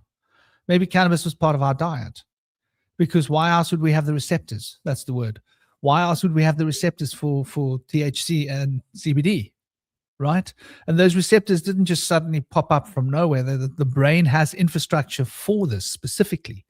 So there's definitely a very ancient connection. And I think when it comes to cycles, like what we eat now and what we've eaten in the past is obviously not the same. And maybe what we're talking about with cosmic is when we go through different cycles, and we move through different places and we evolve with the planet as the planet evolves through different cycles, then maybe there were times when the planet moved and we couldn't survive in the air and we had to go into the water, right? And because the biosphere was changing so fast, we were changing with it and we were evolving back into the water. Then the planet got to another place and settled down and got like reestablished, right? And we were able to, start to adapt. So I wouldn't be surprised, if the laws of physics have been pliable at times. And this would sort of also explain a lot of our ancient stories, right? With all these mythic beings and the humans' ability to use different kinds of technologies, psychic technologies. And for example, the golden age of the ancient times when human beings didn't have to speak and we used telepathy. How much have we changed? How much have we evolved in modern times? And what does that mean for us, So when I think of the cycles, I think of like the 12 sign zodiac around the earth at the moment that we're in now. And I've noticed, and this I think is really important, there seems to be this narrative that's being pushed that there wasn't a 12 sign zodiac, that it was a new invention. But this is crazy, like idea that some youngsters have been pushing. And that it was all just a 13 cycle. And I'm like, dudes, have you not looked at the archaeology? Have you not looked at the oldest calendars on Earth? 12. The oldest calendars on Earth, they're all unanimously 12. There are no ancient calendars for 13, right? None. They just don't exist. But you can take a look here in South Africa, where I am, is a calendar which is it 12 or 13,000 years old? And it's 12. That's the Adam's calendar. It's 12. 12 signs of the zodiac. And we've got loads of these going all the way back thousands of years. And they all seem to reiterate the same idea. So I think like the 13 moon cycle and the 13-month year was a different thing that was used for different purposes. Like that's more of a spiritual calendar, I think. I don't think it has to do with the physical calendar that we're using today, which is the 12-based calendar, which is like really about resource. I think calendars were invented largely for resource, right? So that you could be in tune with the resource. For example, like, this is when you plant your seeds, right? And this is when you must be ready to start looking at your crops, because you're going to need to crop your crops because the solstice is coming. And between the solstices, there would be a particular time to sow your seeds. And so you would have a system that you could teach your children, that they could look and see when that star comes over that horizon at that time of day, then you need to start looking at your soil, preparing your soil. Oh, right. Yeah. You got to make sure that your soil is like this. And you got to go and put some potassium into the soil, give it time to like break down. And then you got to plant your seeds at a later time when the soil has become conditioned, which is when that star comes over that horizon. And then you must know that when it comes to that star coming over that horizon, you must go and prune all the plants, right? Very important. Because if you don't prune the plants, you don't maximize your yield. And so I think all these knowledge of farming was an ancient part of our heritage. And so like this isn't a new thing. So when all these young TikTokers and YouTube short people come and say, oh, the Romans invented the 12-month calendar and they brainwashed us with it in the last 1,000 years. And come on, dudes, you guys got to try a little harder than that. I mean, I'm not saying that we weren't brainwashed. I'm not saying that astrology wasn't being used to manipulate us, because it certainly was. Yeah, brother. If you look actually back at the Jewish calendar has always had 7 leap years that have 13 months, and it added 13th month. And then in that cycle, they have, amidst the 7 years that they have that, there's another adjacent 12 standard years that have 12 months. So they go back and forth between the 12-year cycle and the 13-month year cycle. But there's a different proportion of those types of years. So the leap years, there are fewer of, almost half as many, but a little bit more than half as many of the 13-month years to make it all round out, to be able to account for the leap year, where I think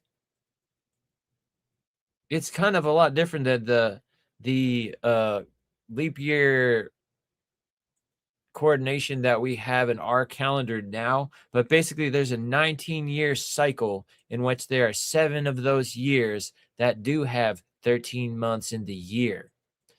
So it's said that, like, in a 13-month year, that there are 28 days in each month. And I don't know if that's true with the Jewish calendar as well, but that was true with the international fixed calendar that they tried to impose, like, in the early to mid 1900s, but it was rejected. But that calendar is also seen to be part of the Mayan calendar, but I think that might be a newer version of the Mayan calendar, maybe not the ancient one. I'm not sure, but the Jewish one does seem to be fairly ancient.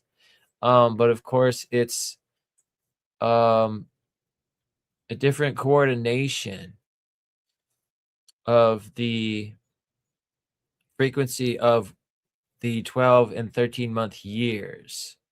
So I'm not exactly sure if they actually just add on another whole month, or if they shorten the days of each month to make it be 13 months.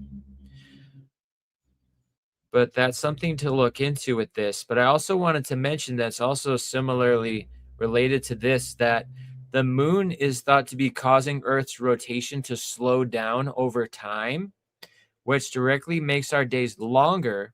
And tidal friction transfers some of our rotational energy to the moon, pushing about 1.5 inches further away each year. So I guess the moon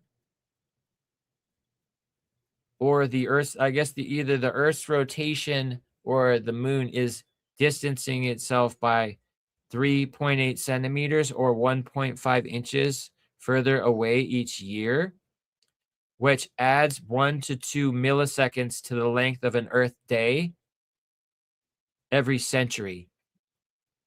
So it's a very small amount, but there's a gradual amount of lengthening of our days because the moon is slowing the rotation of the Earth.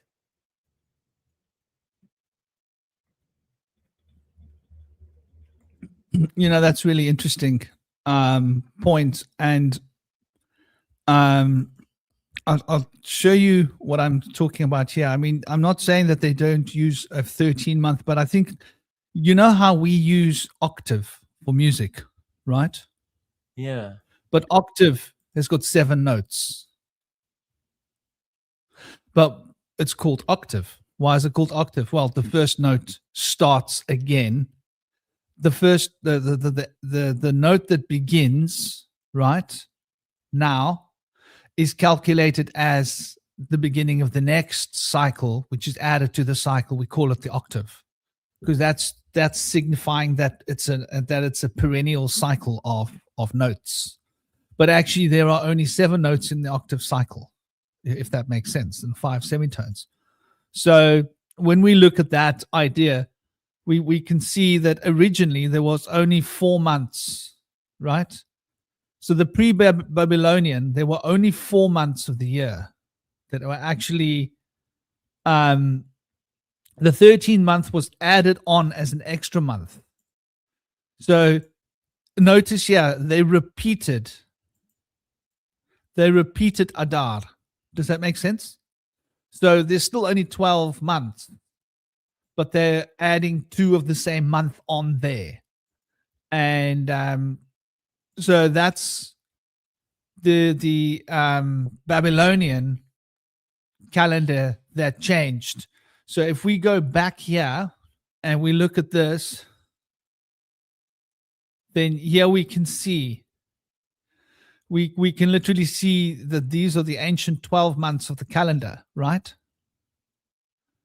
But Adar was repeated. Does that make sense? So they literally repeated 1 month twice in order to facilitate that. And that was to do with calculating the moon. I think that was to do with calculating the moon and the moon's movement with the earth and the sun, which makes perfect sense, because you would want to have your calendars calibrating both the lunar and the solar cycles. But there was still only 12 months. Does it make sense? There was still 12 solar zodiac systems, star systems, even in those ancient times that they were basically using. So it's just really interesting, you know. That's a good so the insight. 13th leap month would be called Adar 2. You see? Yeah, and So they here's had a Adar. different name. We say leap year, but their actual name was the pregnant year, were the 13-month years. Yes, And they called exactly. it the Shana Me'uberet, the pregnant year. And Adar was pregnant with the next year as the next chunk of cycles. But it's just really interesting that now we've got this sort of new age community trying to change everything, right? The same as like you've got these cranks out there trying to say that which part of the states is it? Mississippi. Is it Mississippi state? Just let me check. Mississippi has black soil and ibis birds. I think it's Mississippi state. And yes. So like I was having this conversation with Ronan, and bless him, Ronan got pregnant. He had a baby. He couldn't handle the conversation. He got pregnant and had a baby, and all you know, a hissy fit, and all the toys fell out of the cot. And I was like, dude, you need a bib. Bless him. But because he was saying that ancient Egypt was in Mississippi, and that everything else is just a big grand psyop, and Egypt was never in Africa. And then I went and showed him the hieroglyph for the ibis, right? And I showed him that, yes, they have that type of bird, but notice that there's two different breeds of birds. The breed of bird that they have in Mississippi is not the same breed of bird. Look at the color on the wings. Look at the black on the wings and look at the light colors on the wings. There's two different kinds of ibis birds. And that is the ibis bird that comes from Africa, that is localized between Ethiopia specifically and Egypt. The ibis bird from America has a different wing. Look at it. That's the different. And look at the legs and look at the beak color. Two different birds, but the same species. And as for the black soil that they have, look at the part of Mississippi that's got the black soil, which is what he was using as his reference guides for his evidence. And I pointed out, go and look at the historical calendar of Africa and notice that that black soil goes all the way down from Egypt. Okay, there's been certain changes in climate warming and change over the last few centuries. But if you go back and you look, it's recorded that black soil patch went all the way through Ethiopia, all the way down the band of Africa, right down to the north of South Africa, where Adam's calendar is. And you'll notice that wherever that black band of soil goes, they have hieroglyphics that look very similar to ancient Egyptian in their ancient local dialects. And I mean, that's like smoking gun. I'm sorry, you know? And so I pointed out some of these facts to him and said to him, like, you can't believe all the conspiracy theories that you hear on TikTok, bro. You need to think outside of the box. You really need to think for yourself. Yeah, there might be a few convenient pieces of evidence that can hold the narrative that you want to hold. But I think, like, don't get me wrong. We know they've been playing with our history. And we know that they've been lying to us. And we know that they've been trying to manipulate us and change our perspectives and change our knowledge. But like at the same time, it comes a point where you throw the baby out with the bathwater, right? And not everything that you're going to come across is going to be totally off the hook. Namaste, Tracy. How are you doing? I hope you're well. Hope you're happy.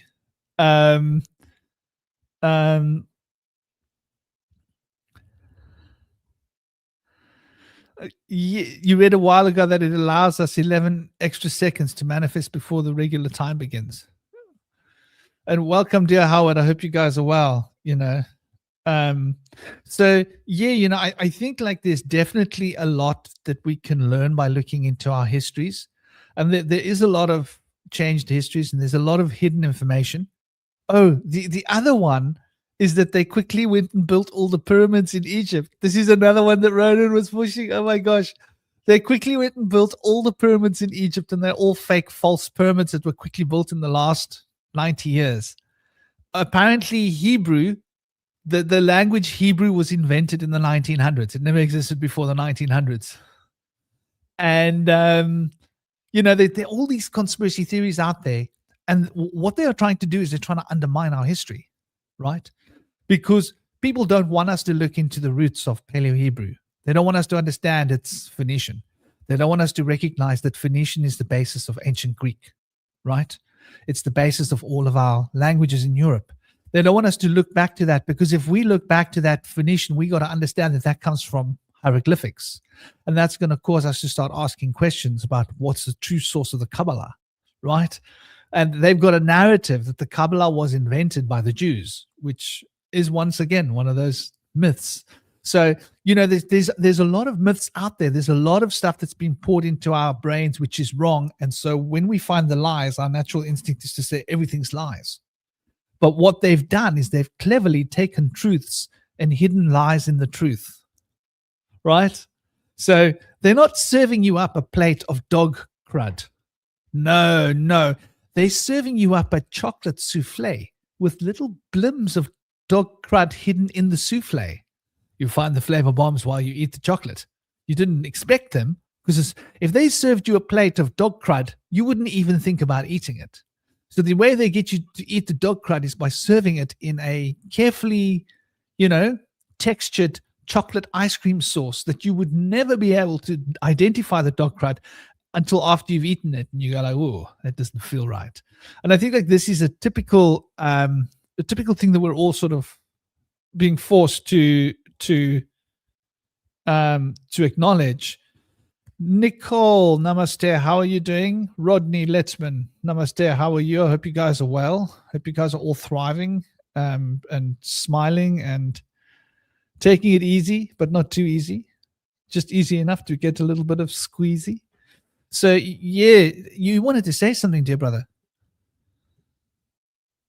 Yeah, there's actually a name I've been looking for that I finally found. The name for the 13-year month or the pregnant year is also referred to as, in addition to Shana Me'uberet, or the pregnant year, also referred to as the embolismic years.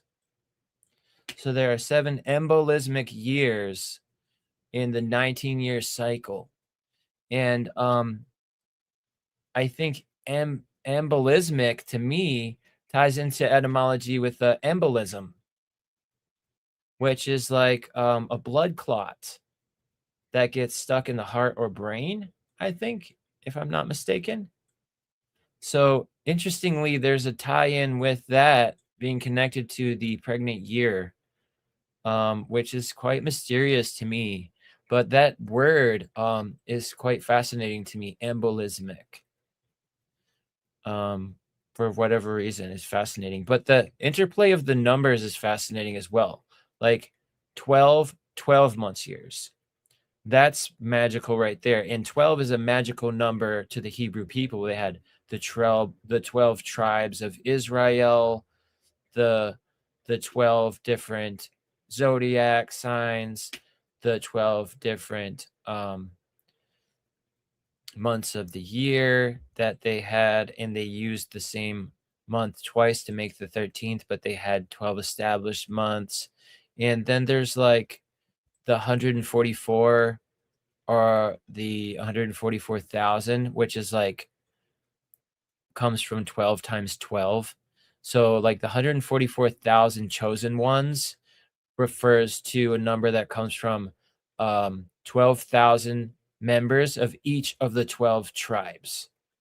But also 72 is another number that comes from 12 because it is a number where they get 12 times 6 becomes 72. And there are 72 fallen angels that apparently in the rotunda of the White House, there are 72 stars that go around George Washington, which represent supposedly the 72 fallen angels or fallen kings that led the 72 tribes from Babylon of humanity. And so the 72 tribes was led out with language confusion being seated amongst them. And then their kings became fallen to take advantage of the confusion that they had put on the people to not be able to communicate to each other, to put on more divide and conquer strategies through that process. But I think 12 goes deeper. There's more significant things that have to do with 12, but I'm going to have to look into those and get back to you in a minute. Well, yeah, no, definitely. I think like 13 is the manifestational number. When I think of 13, because it's the 3 and the 1 brings us back to 4 crystallization. Just getting back with number 7 is notable as well.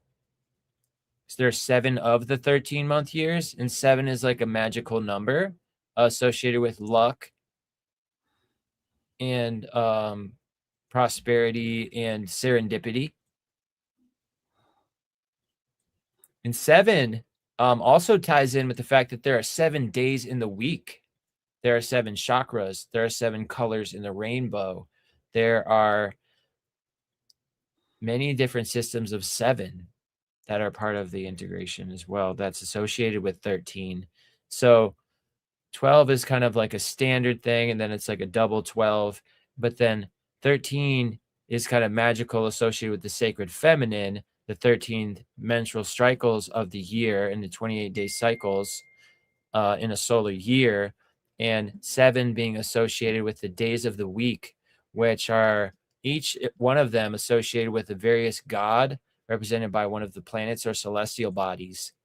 The only one that's not a planet is the moon and the sun, of which I guess there are 5 planets and then the moon and sun to create the 7 days of the week in the Western world. But in the Hindu days of the week, they have different associations than we do in the Western world with those days and the associated gods and planets.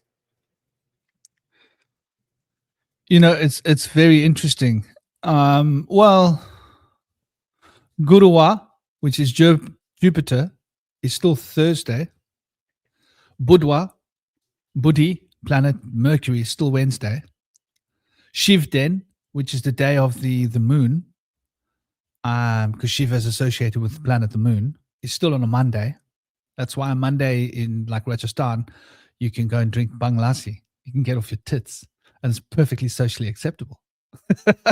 Every Monday you go to the bang lassi store, and there's a big queue. Everybody's drinking bang lassis on a Monday morning.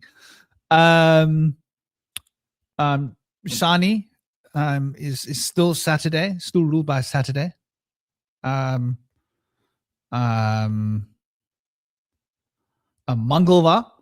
Mangalva is Tuesday. And Mangal means the planet Mars. I think like there are different associations with different elements that are important on different planets, because they have like planets work in tandem. They don't work on their own. But like there seems to be a fairly good alignment. People don't realize this, but the astrology that we know, right? What was that guy's name? The astrology that we know in the West was compiled by a guy. If I can find his name, that would be like really, really, really cool.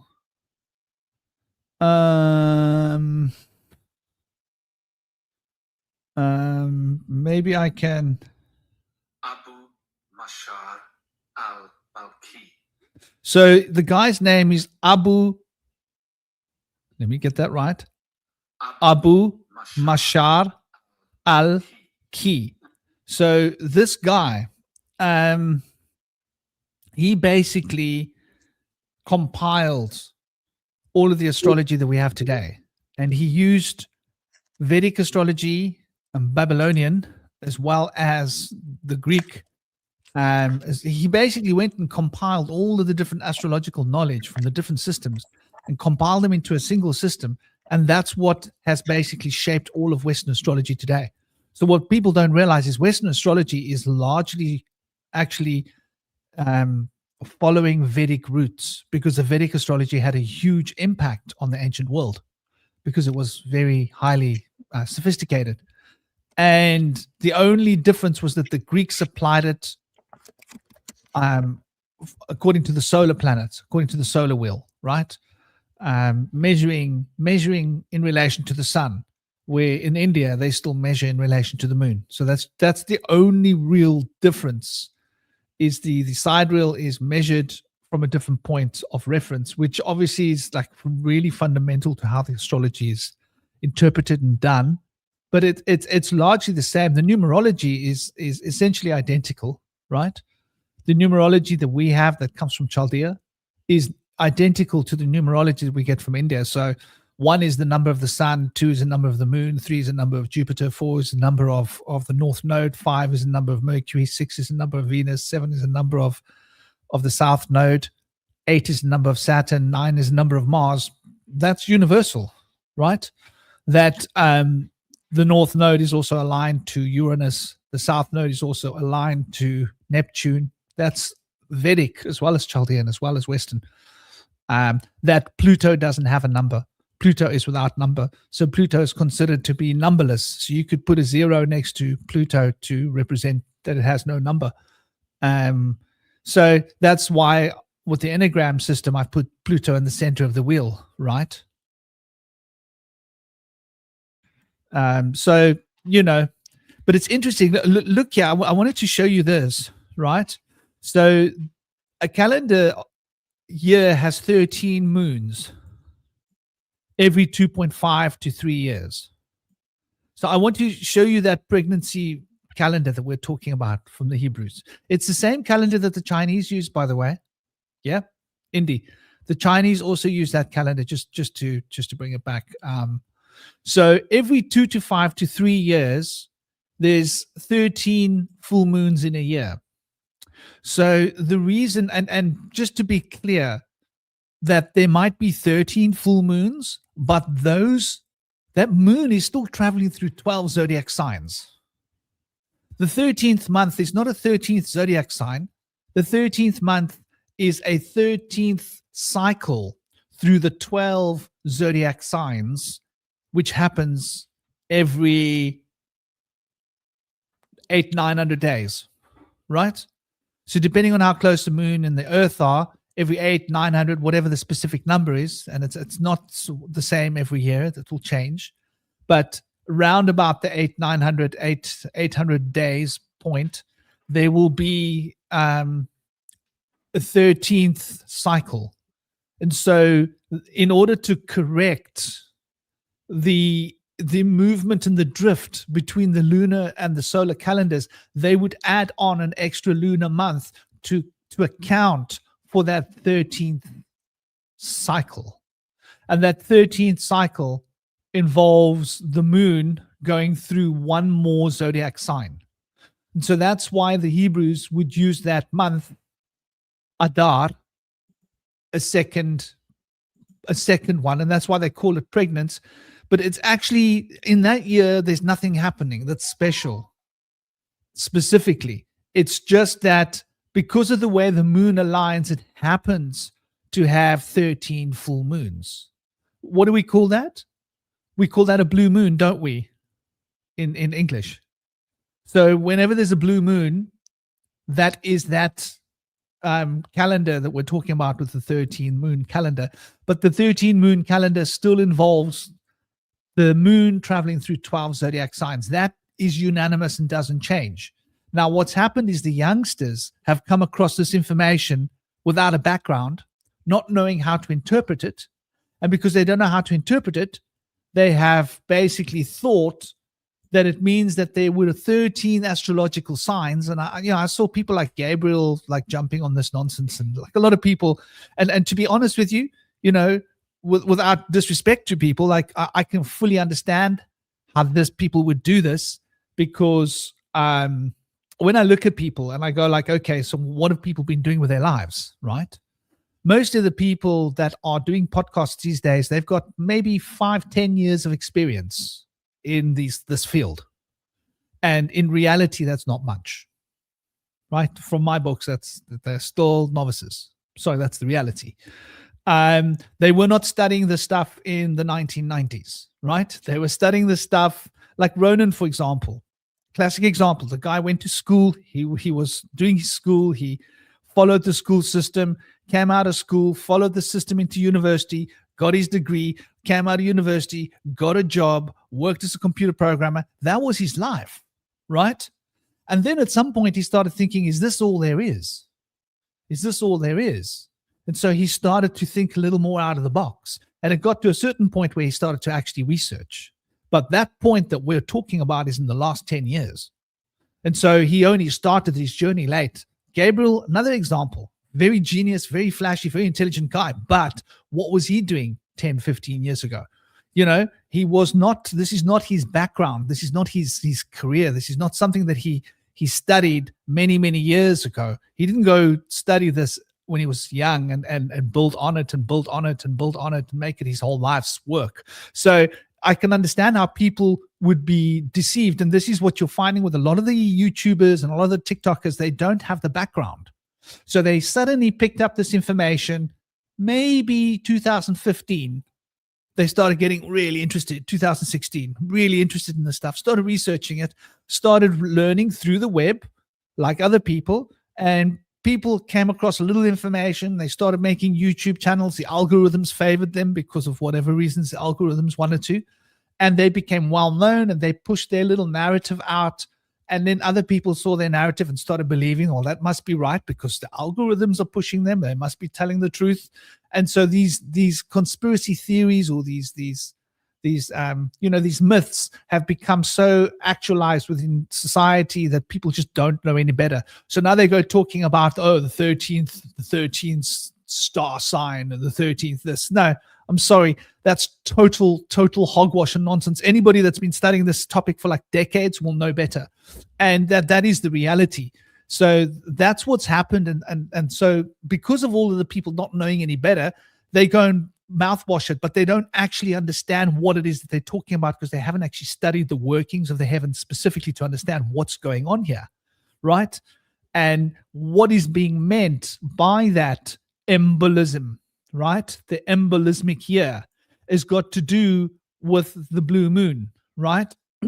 And so this is when the moon is traveling through the 13th sign. And that is every 2-3 years, right? And that just happens to correspond perfectly with the way the actual moon moves, which is if you are using a moon-based system, right? If you're using a moon-based system, then you have to take a look at this. So, the 12 versus 13 moons follow a strict 19-year cycle. And that actually is really important because that 19-year cycle is very related to the sun.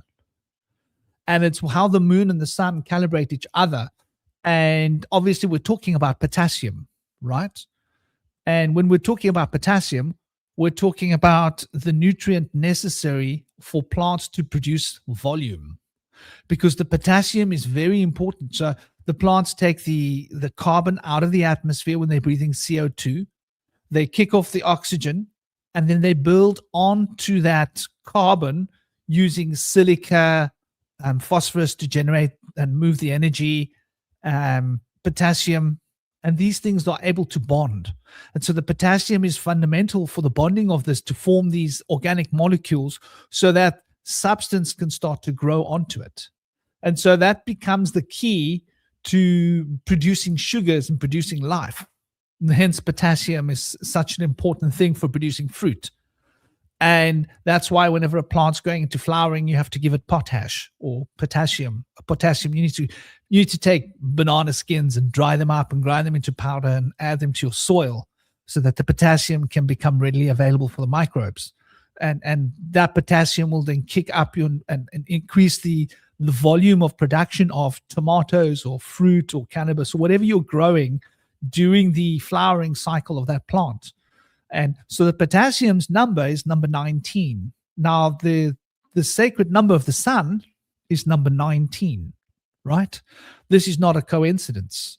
But 19, if we look at it, right, the 19th letter, so you go, Aleph, Bet, Gimel, Dalet, He, Vav, Zayin, Chet, Tet, Yod, Kaf, Lamet, Mem, Nun, Samek, Ayin, Pet, Tzadi, Kof, Resh, right? Kof. Right? So Kof is the moon, right? It relates to Pisces. It's literally related to that element. But when you look at the moon is the 18th trump. So here we've seen the relationship between the number 18 and 19, right? So the 19th, right, letter that represents 10,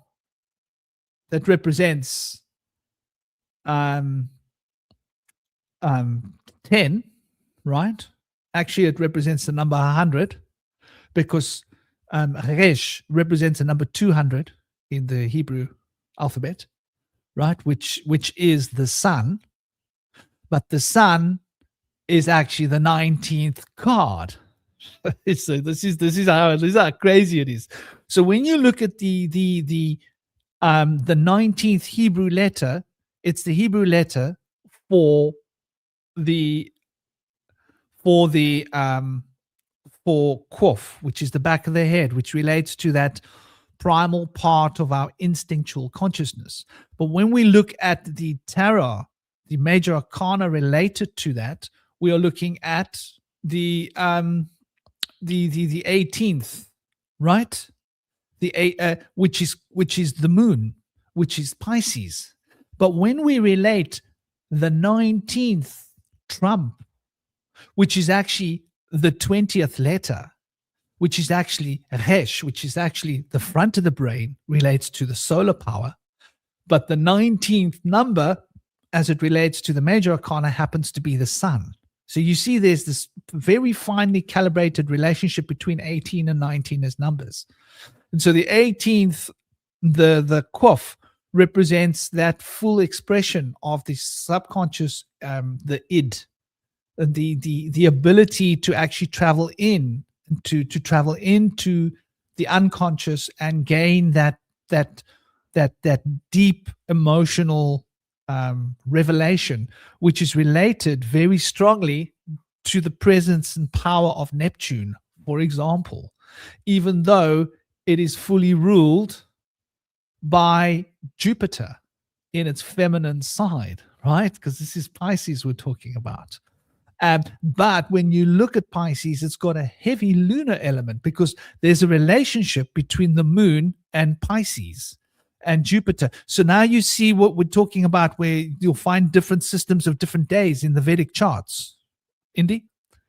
This relationship between the moon and Jupiter is a really finely tuned relationship. So people then cross over these planets and apply them in different ways to the days of the week. And they have done in the past, depending on what they want to use the magical systems for.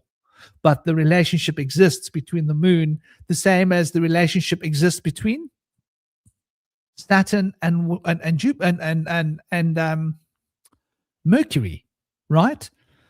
Remember the when we look at the let me pull it up for you guys, because there would never be a decent discussion that I could actually refer to without the Saturn sigil.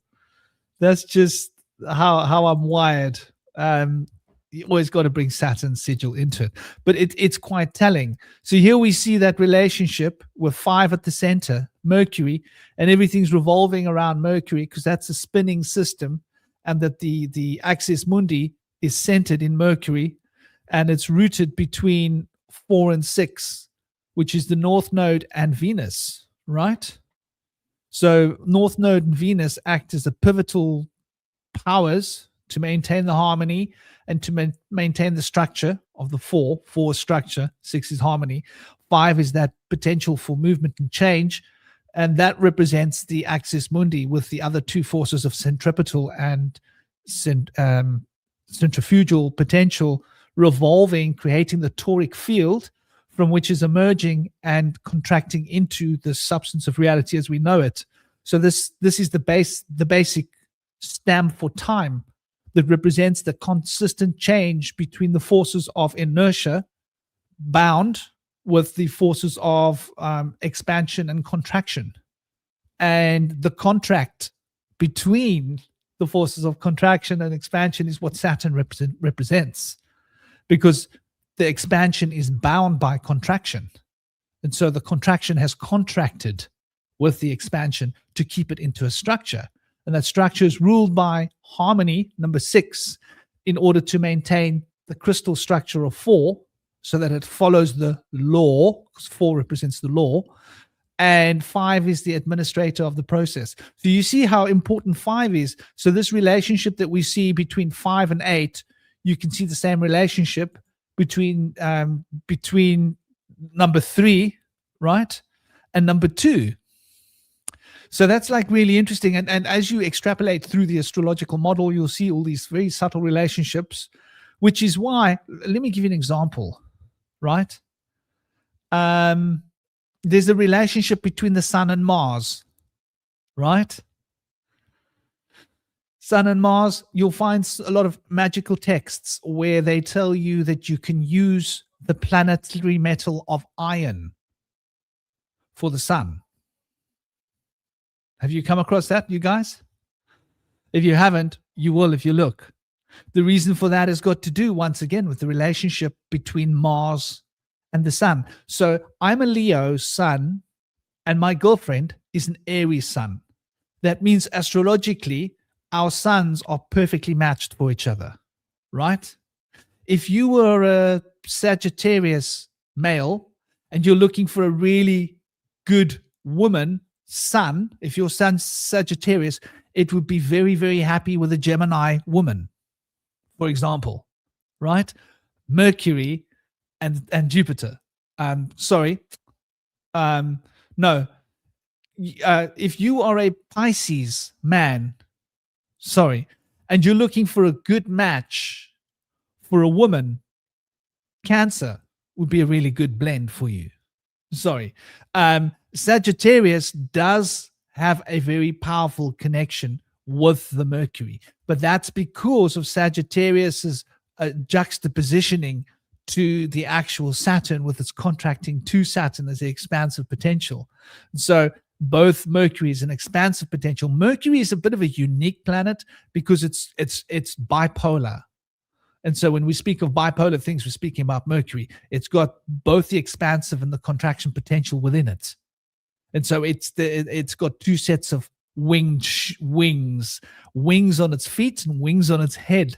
And so Mercury, as per alchemical traditions, is the one planet that can move both between the most subjective spiritual realms and the deep physical realms, because it has that dualistic nature, which is almost contradictory in itself. Mercury is a little bit of a perfect contradiction in terms, which is why it relates to the high IQ and the intelligence, which we'll see reflected in people with the sun of Virgo and people in the sun of Gemini, right? Gemini is supposed to have the fastest thinking minds, the fastest ability to move. I'm a Leo, but my sun is in my midheaven with my Mercury like right on top of the closest point of conjunction that they can have. And that is considered to bring a lot of that mercurial energy into me. Even though I'm not specifically Gemini, it means that my mind works like a Gemini mind, which is why I was the fastest in my school at doing arithmetic, right? Because my brain could move fast. and it means you got faster reflexes, which is why I was good at martial arts, because I could move faster and think faster than my opponent. So, if you look at all the different planetary energies, you can see that they have these really tight relationships between them. And you'll notice that there are these profound connections that are twisted. And so this is how astrologers will calculate good mates, right? Good mates between this and this. Like, do you fit together well? I mean, I'm not an astrologer per se, but the principles are found, and they are sound, and they are based within deep mysteries. And so these deep occult mysteries, the astrologers may not necessarily appreciate or understand them, but they know how to use them because they've been trained into memorizing the important connections between what they represent. But if you dive deeper into the occult mysteries, you'll understand why, right? You'll understand the specific mechanisms as to why they are the way they are. And so I think like this is like really fundamental for us to grasp when it comes back to what we're talking about, these cycles and the 13-month cycle and the 12-month cycle. There seems to be this complete and utter bamboozlement, right? And it brings us back to the relationship between the number 18 and 19. And so 18, I really should bring up the enneagram if I'm gonna go this full tilt, because this gives us an insight into how these cycles work, which I think are really important.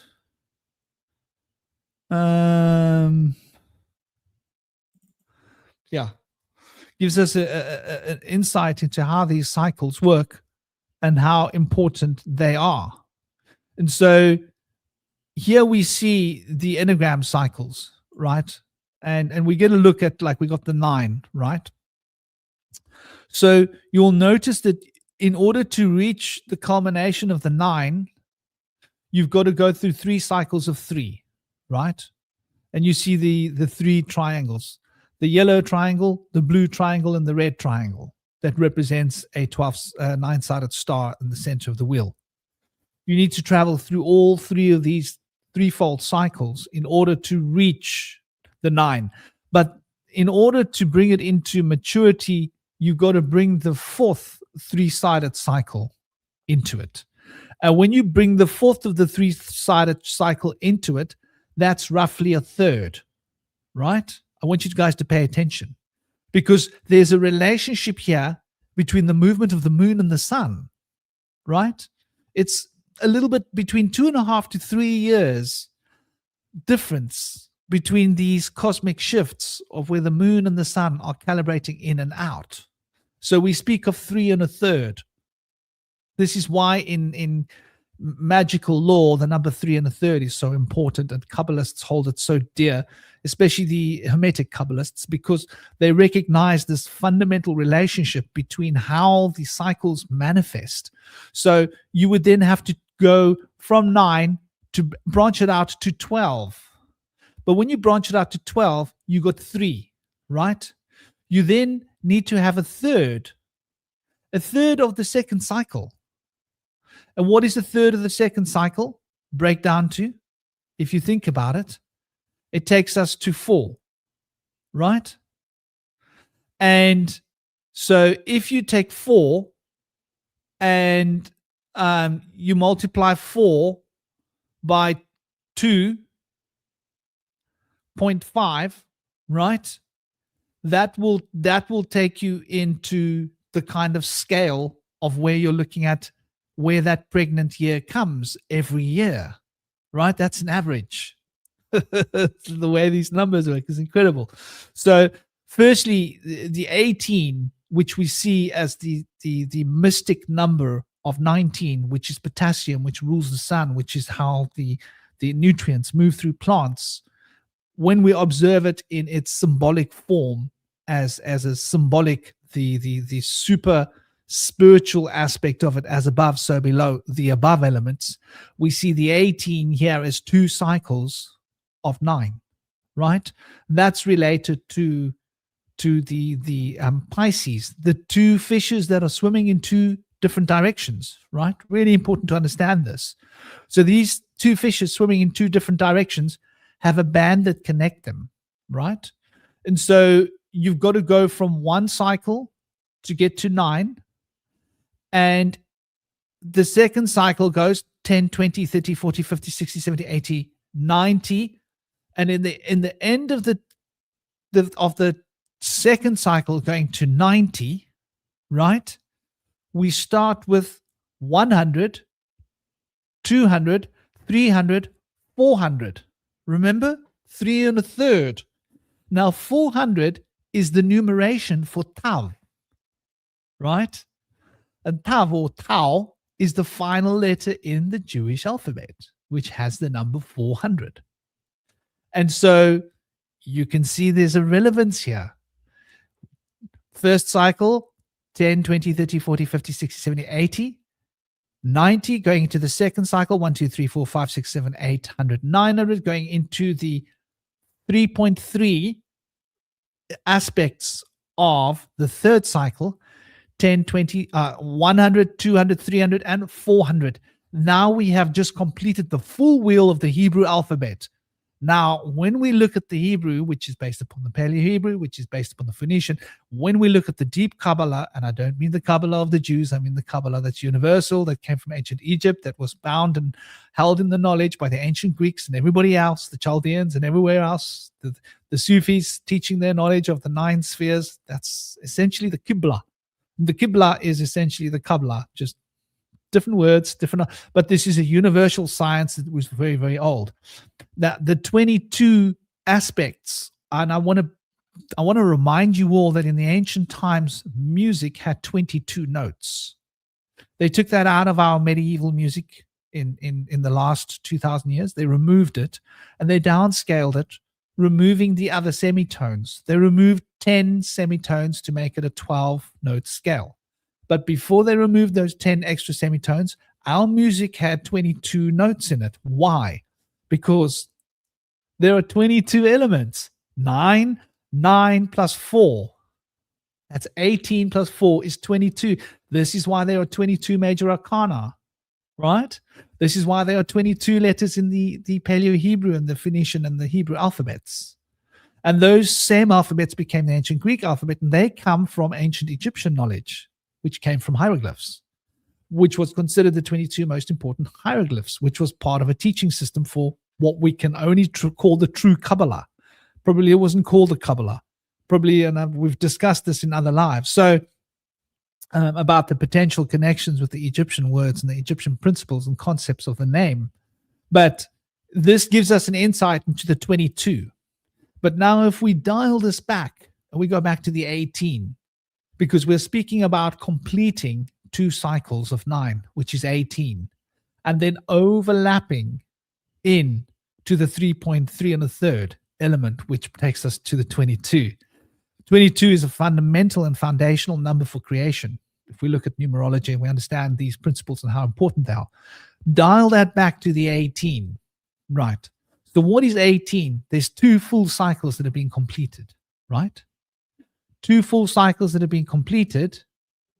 18. What happens when we double these 2 full cycles? We end up with 36. Why do we double these 2 full cycles? Well, that's a good question. Why would we want to double these 2 full cycles? Well, we're only looking at half of the story. And when we look at the whole story and we take into account everything else, which is something we probably all should be doing, we come out with a slightly different picture. And let me show you why we have to double it, because I think it's really quite important for us to grasp this, right? We don't double it willy-nilly. There's a reason, okay? And that reason is quite simple. When you look at the enneagram, right, you've got two enneagrams. We don't just have one enneagram in front of us. I'm not talking about that nonsense that everybody else is calling the enneagram. I'm talking about the real enneagram.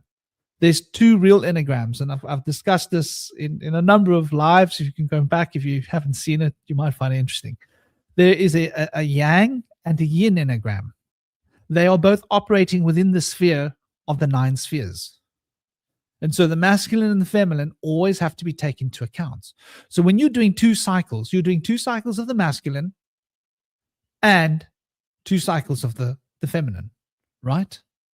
That's really important because that is actually 4 cycles. Okay. So let's dial this in. When we take 18 and 18 and we take into account 1 cycle, we're taking into account 36. 36, when we take into account the second cycle, we're taking another 36. What does that bring us to?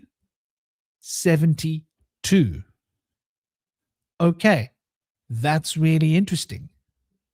But now we need to account for, that's 2 years. Okay, that's 2 years.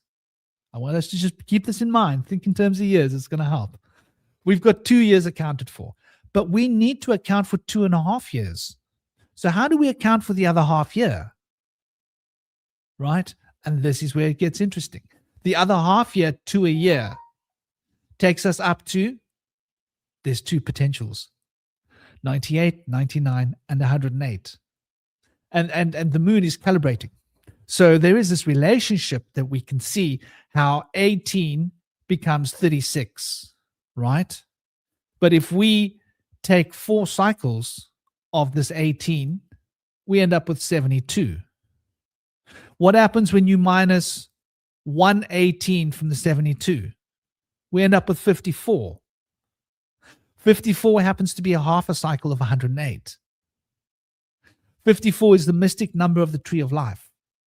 Why is 54 the mystic number of the tree of life? For the composite number of the manifestation of the tree of life is 1 plus 2 plus 3 plus 4 plus 5 plus 6 plus 7 plus 8 plus 9, which is 45, plus the 1 becoming reborn as a mega 1 carrying empty space on its back in the form of a 0. We call it a 10. We add 45 to that 10, we end up with 55. 55's actualization number, its mystic number, is 54. 54 points back at what we're just looking at here, right? We're now looking at a very interesting situation, right? Instead of having 4 cycles of 18, we now have 3 cycles of 18, 54. So 3 cycles of 18 becomes a complete half of a complete 108. And so we're looking at the yang and the yin once again, right? So 5 cycles of 9 becomes 45. But when we take into account that that 10 needs to be carried on its back, because 10 becomes the hallmark of each of those cycles, right? We got, and I hope you guys are concentrating here, right? When we go 18 and 18, 36, right? Plus 18, 54. Those 3 cycles need to be accounted for with the 4th materializing cycle, right? And that is what brings us home, right? This is incredible when you look at the way this works, right? So when we're removing the actualization and we're looking at it as purely symbolic, metaphysical elements, which are what we call the mystic nature of things, as opposed to the actualized. If I'm doing, let's say I'm doing a magical spell that involves involves shaping the world, I would use the Hebrew base, right? I would use the actualization and the Hebrew alphabet.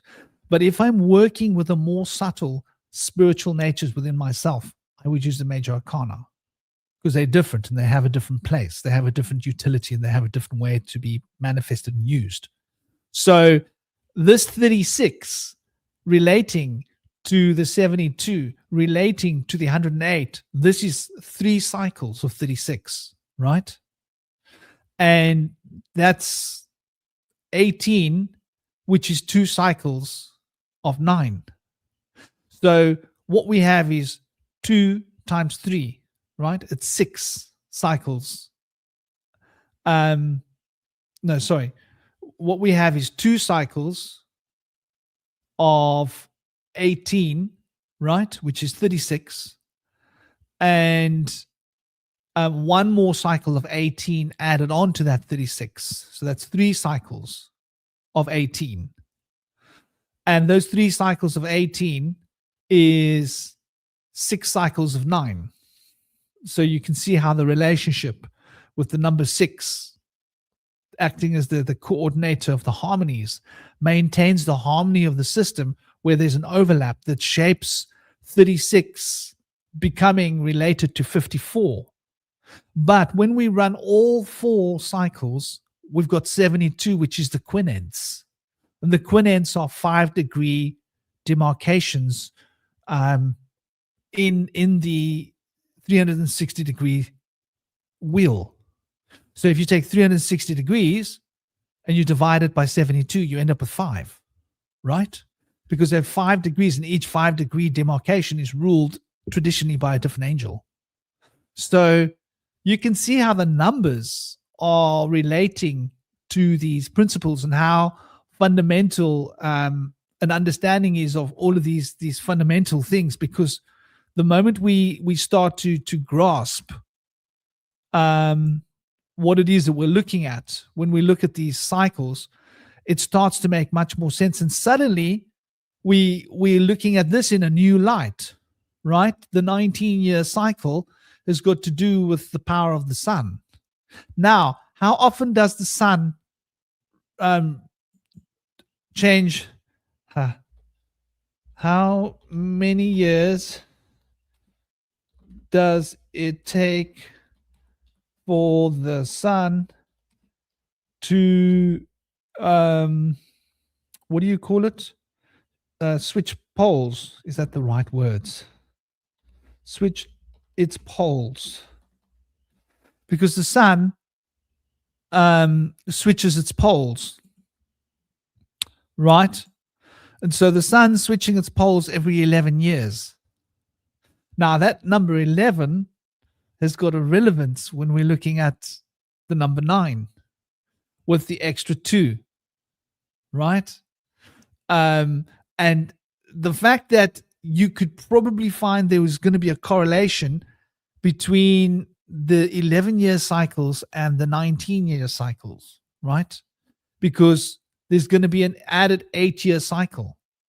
So when you look at the ratio between 8 years and 11 years, you're going to get that same kind of ratio that you're going to get between the calibration of the moon and the sun, which adds to 2.5-year cycles that we're talking about when we're looking at this, which they call the embolismic year.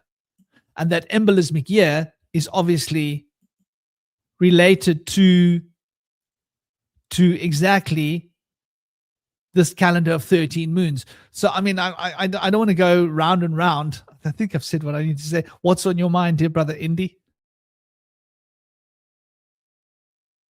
Yeah, this is beautiful. I don't know if you got to look at some of the notes that I posted in the comments, but I wanted to just do a quick recap on the significance of 7, 12, and 13 numbers, where they're full systems of things. And I got a little bit more deeper of reach on this one now. So with 7, there are 7 weekdays, 7 colors, 7 chakras, 7 notes of musical scale, apparently. The septonic musical scale or something like that, I believe. Then they have also 7 planets and 7 alchemistic metals that are associated with those planets, 7 heavens, and 7 seas. Now, when it comes to 12, we have 12 represents Zeh, or Z-E-H, which is a reference to the significance of it, translation as being this, which refers to the things that can be seen, pointed to, comprehended, that are a manifestation of God's presence in the physical world.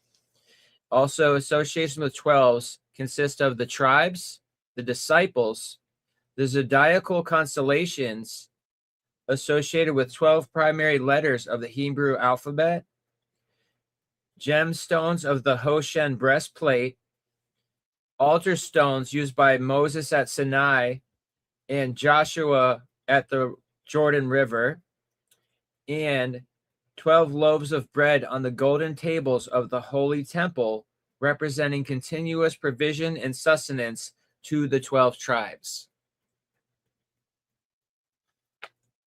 So those are some of the significances of 7 and 12. Now 13 is the number of the gates that tie those 12 numbers together, and they represent 13 attributes of mercy and 13 principles of faith that tie together those 12 numbers of the various systems that they represent.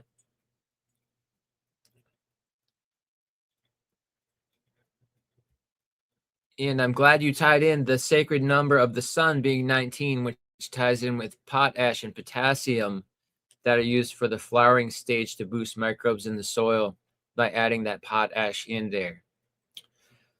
So that all kind of ties in with a lot of the significance of these number systems.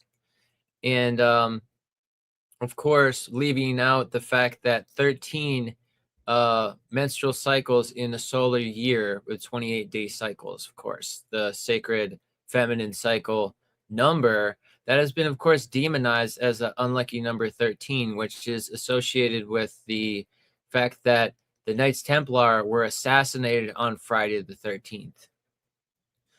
And they've kind of used that to usher in the connotation of 13 being a misfortunate day, but then taking away the significance of women be able to follow that 13 day or 13-month cycle, and then having them demonized for even mentioning that number of their wheels and cycles of their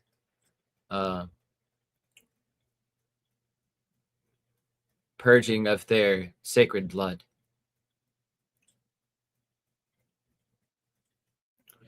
Which is in modern times and during the fallen patriarchal times considered to be something of making them be considered to be dirty.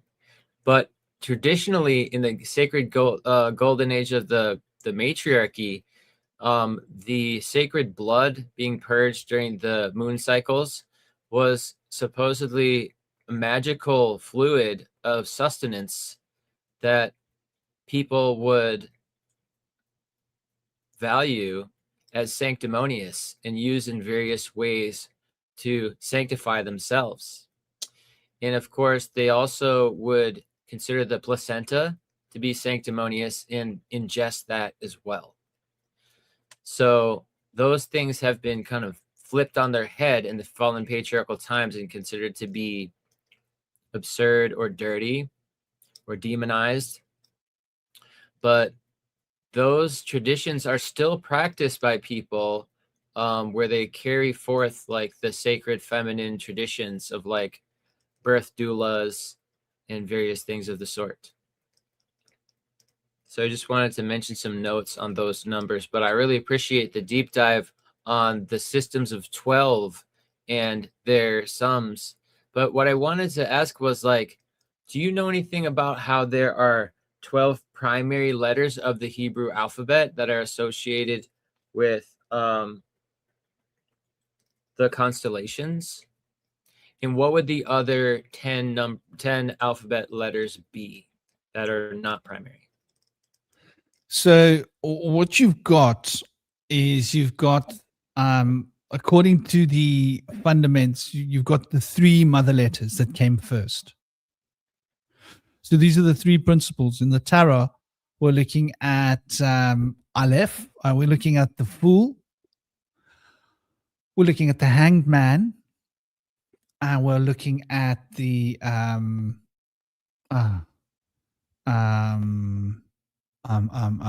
second last tarot card, which is the one where there's like they're over the water and they're in the coffins and they're all the final judgment. Yeah. I could see it, but I couldn't say it. The picture memory is working better than the word memory. But so those 3 represent the Aleph, the Mem, and the Shin. Those are the principles of air, water and fire. The waters above and below, bound by mem, the fire that generates the spirit, and the air that is that relationship between the principle of fire and water. And these are bound in earth. Now, in the process of these three principles of being bound in earth, these three principles had to duplicate and replicate. And the way in which these three systems replicated was, you said Aleph plus Mem produced something. Aleph plus Shen produced something. Mem plus Shin produced something. Mem plus Aleph produced something, right? And then Aleph plus Mem plus Shin produced something. And those were 7 productions. So those 7 Hebrew letters would then be the ones that represent, so the emperor, no, sorry, with those are the 12 simple letters. The 7 ones would then represent, okay, so if we break it down and go one by one, we would be looking at the lovers, Mercury, right? That's the microcosm. So the lovers represents the sword, represents Zion. Then we would be looking at Kaf, which is Jupiter, which is the wheel, right? Then we would be looking at the tower, which is Pe, which is Mars. Then we would also be looking at Resh, which is the sun, tarot card, right? That's the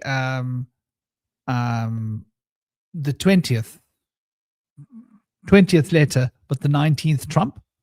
Okay. And then we would have Tav, which represents Saturn, which is the 21st trump, right?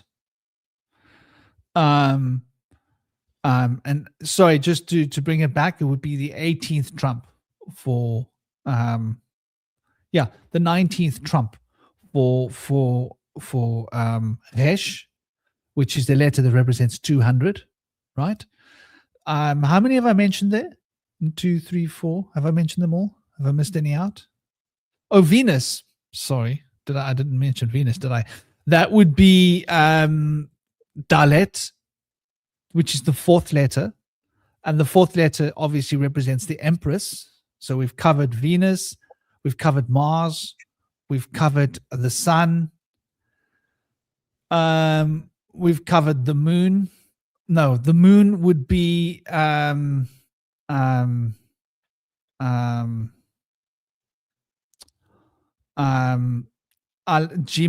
which is the 3rd letter, which represents the High Priestess, right?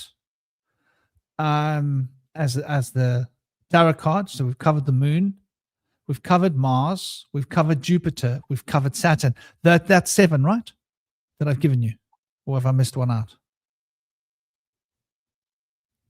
So those 7 letters and those 7 tarot correspondences represent the permutations, the original permutations of the first 3 principles, which is the Aleph, the Mem, and the Shin, or the Fool, the Wheel, and the Final Judgment.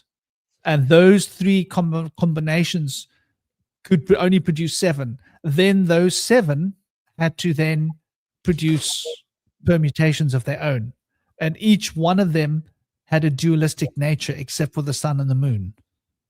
The sun and the moon don't have a dualistic nature because they represent each other. They have a dualism with each other. So that means that the tarot card for the sun and the tarot card for the High Priestess fit together as a yang yin, right? And create a full cycle, a full loop, where the sun represents the spiritual unfoldment.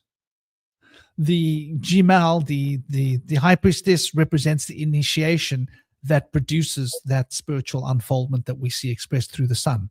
So in a tarot card spread, if the sun comes up, it means great spiritual evolution, great spiritual positivity, and great things coming from the world of spirit. When we see the High Priestess, it means that there's a great journey going into the spirit that will produce that at a later stage. So these two have got to do with before and after, you could say, representing the beginning and the end, the alpha and the omega. And that is reflected in the corresponding macrocosmic zodiac expressions, which then is the chariot, which represents Het, right? The letter Het and the chariot as the tail of the wheel, because the high priestess is expressed through the chariot's ability to travel on the inner planes in order for the initiation to take place. And the solar expression would be strength, because the spiritual component necessary for that spiritual expression of light that is the sun, that will bring light into everything, is inner strength. And that expression of light brings inner strength. So those two components, the card for strength and the card for the sun, are fundamentally connected in the same way that the card for the chariot and the card for the high priestess are fundamentally connected, representing a connection between Jimal, right, and Het, because the enclosure represents what is enclosed within, and the camel represents journeying between one enclosure and another closure that connects the two enclosures to each other. And so that enclosure and that journeying is represented by, in two ways. One is the actualization and one is the conceptual.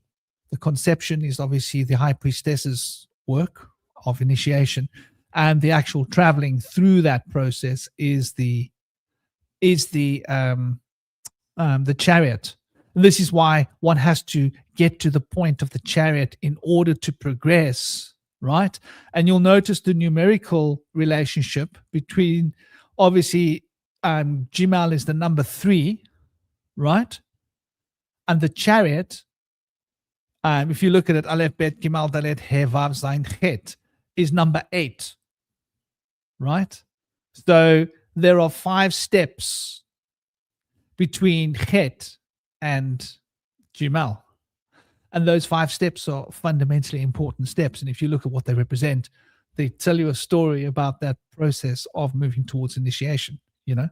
So, that's the 3 letters becomes the 7 letters becomes the, and I'll show you how it's depicted rather well if you want to, because this rose cross will give you a really good image. It's a hermetic training tool used for drawing sigils, right? But it's also very useful for contemplating and getting a grip on these principles. There you go. And if you look at it, you can see what I'm talking about, right? Does that make sense?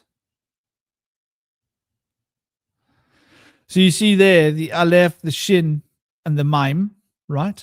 And then you see up across the top the Kaf, the Tav, the Jimal, the Zayin, the Bet, Mercury, the Resh, the Sun, Pe, the Tower, and those 7.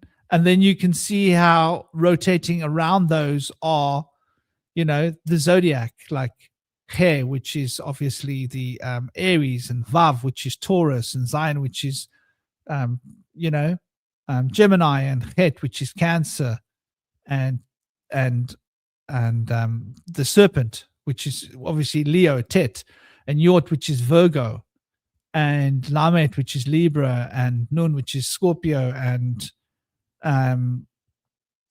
Samek, which is Sagittarius, and Ayin, which is Capricorn, and Thadi, which is Aquarius, and Kof, which is Pisces. So you see the outer cycle of the Hebrew letters that contains the 7, which contains the 3, because the 3 have structured the 7 and the 7 have structured the 12. I hope that makes. I hope I've explained that well. Yeah, quite well. I wanted to mention some notes that I had from a discussion last night that, interestingly, in the Tanukh, which is sometimes referred to as the Tanakh, they refer to as Yahweh as meaning the name refers to a fiery nostril dragon to whom virgin sacrifices were offered, accompanied by the smell of burnt flesh. But a recent discovery is that in the Tanukh, they also mentioned the primordial multi-headed chaos dragon, Rahab, that was slayed by Yahweh, which, according to these different testimonies that I hear from various documentaries on YouTube, that it turns out that apparently the gods were all serpentine dragons, which kind of to me ties back to their aquatic ancestry, maybe being that they could be giants, hominids that came from the sea, developed giantism, had webbed fingers, that's like amphibian or serpent like, and probably were hairless, completely hairless, considered them to be more of a serpent like or snake like or dragon like being. Also, with a bulbous head, androgynous appearance, with pot bellies and breasts amongst the males and females, and had blue skin. So it turns out that a lot of these associations with the various gods and goddesses of the ancient pantheons were said to have been dragons, which means that they weren't necessarily dinosaurs, which is like the new word for dragons that was created in 1941 to supplant the previous term dragon that was used to refer to these large serpentine beings that were non-human. But it could be the case that a lot of the words of a daimon, which was like the old name before demon, which was like a superhuman, godlike human, or a dragon, which could be also referred to as like a superpowered human being that's godlike. These different figures also include a lot of the female goddesses, particularly Leviathan in the biblical scripture, in the Torah, who is a representation of Tiamat that was said to have come from the sea. And her mother, Namu, was also said to have come from the sea and been androgynous, along with the males.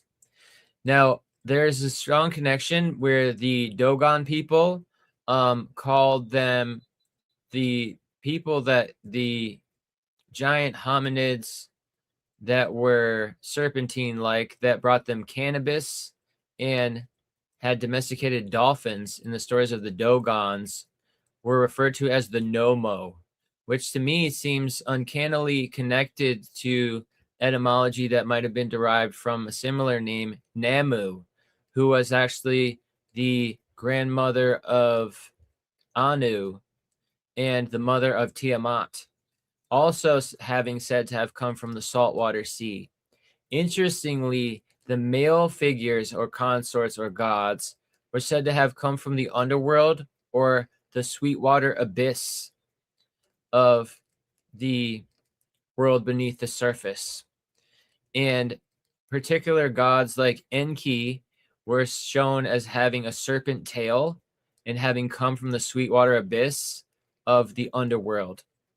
Later on, there were Greek tales of such figures as well, like Triton and other individuals like Cecrops that were also portrayed as having serpent tails and having come from the sea. In addition, of course, to Neptune and his wife Amphitrite, and Neptune being the Roman name for Poseidon, also being portrayed with serpent tails and having come from the sea.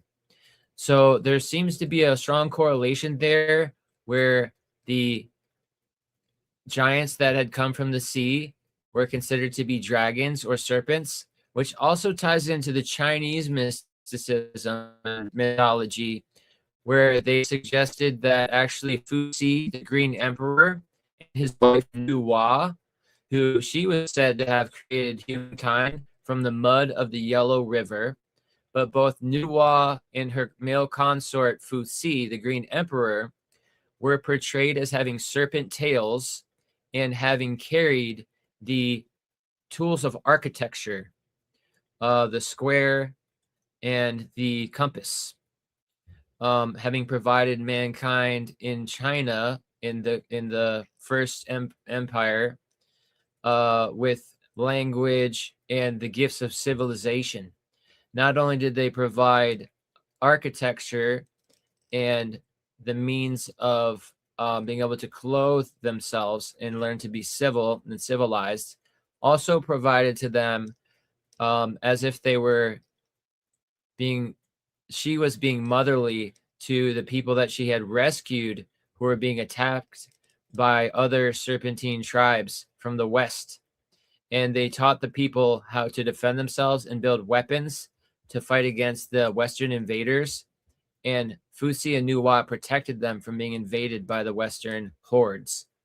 Also, they were said to have provided means of hunting, creating snares and fish nets to be able to develop means of sustenance instead of the struggle that they had had previous to being rescued by the Green Emperor and his wife, when they were just running around in the wilderness with no clothing or shoes or foot protection or weapons, and they would just try to like club animals to death with a rock or like run until the prey animals collapsed and then drag them back and try to devour them without fire to be able to cook them with. And it was said that before they were given the gifts of civilization after having been exiled from Babylon as one of the 72 tribes, that they actually would eat the animals that they chose to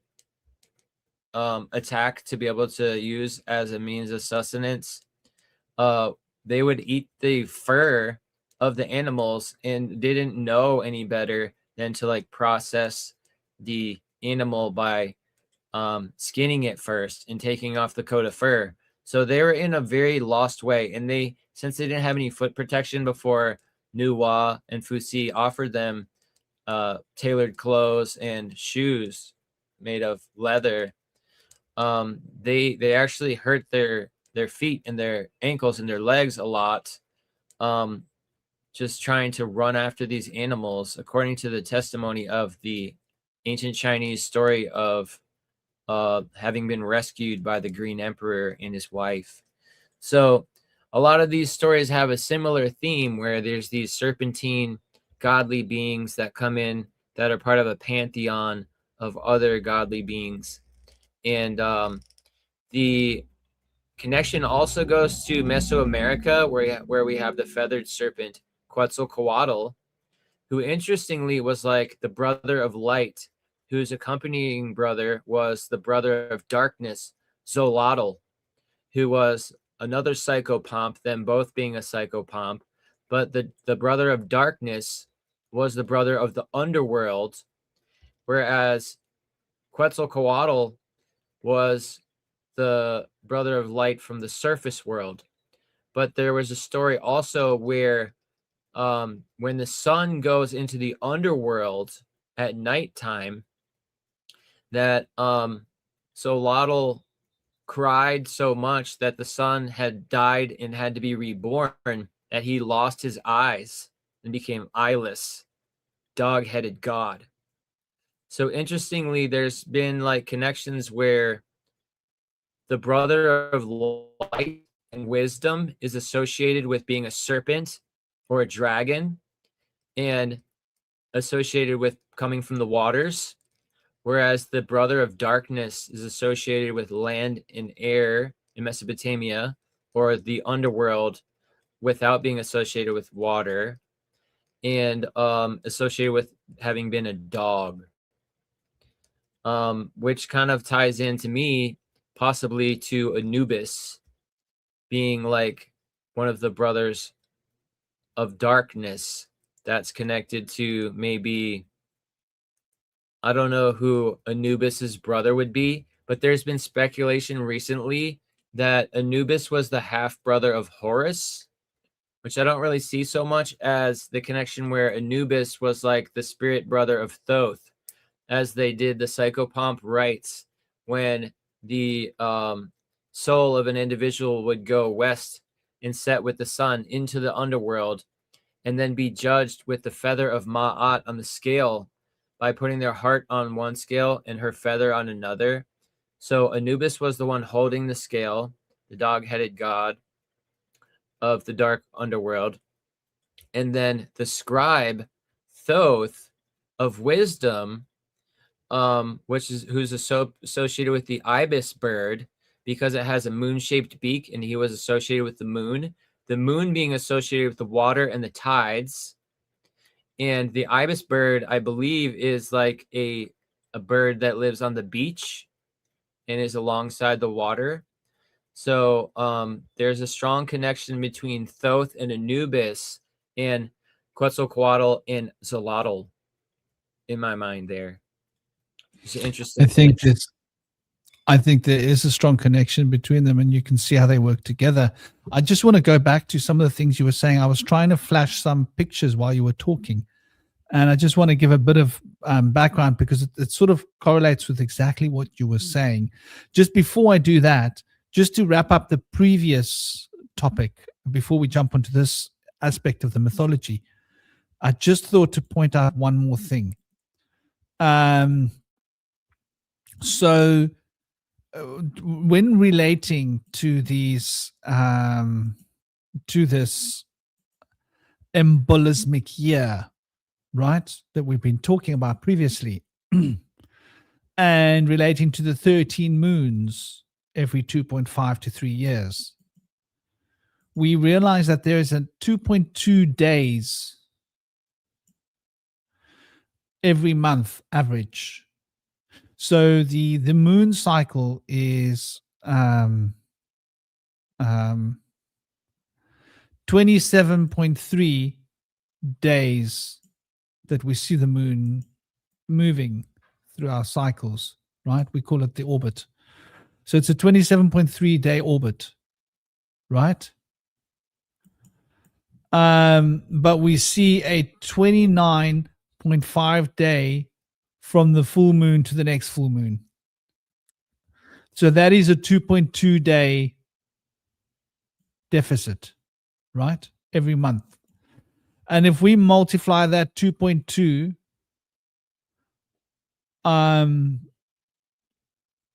by 12, we end up with 24.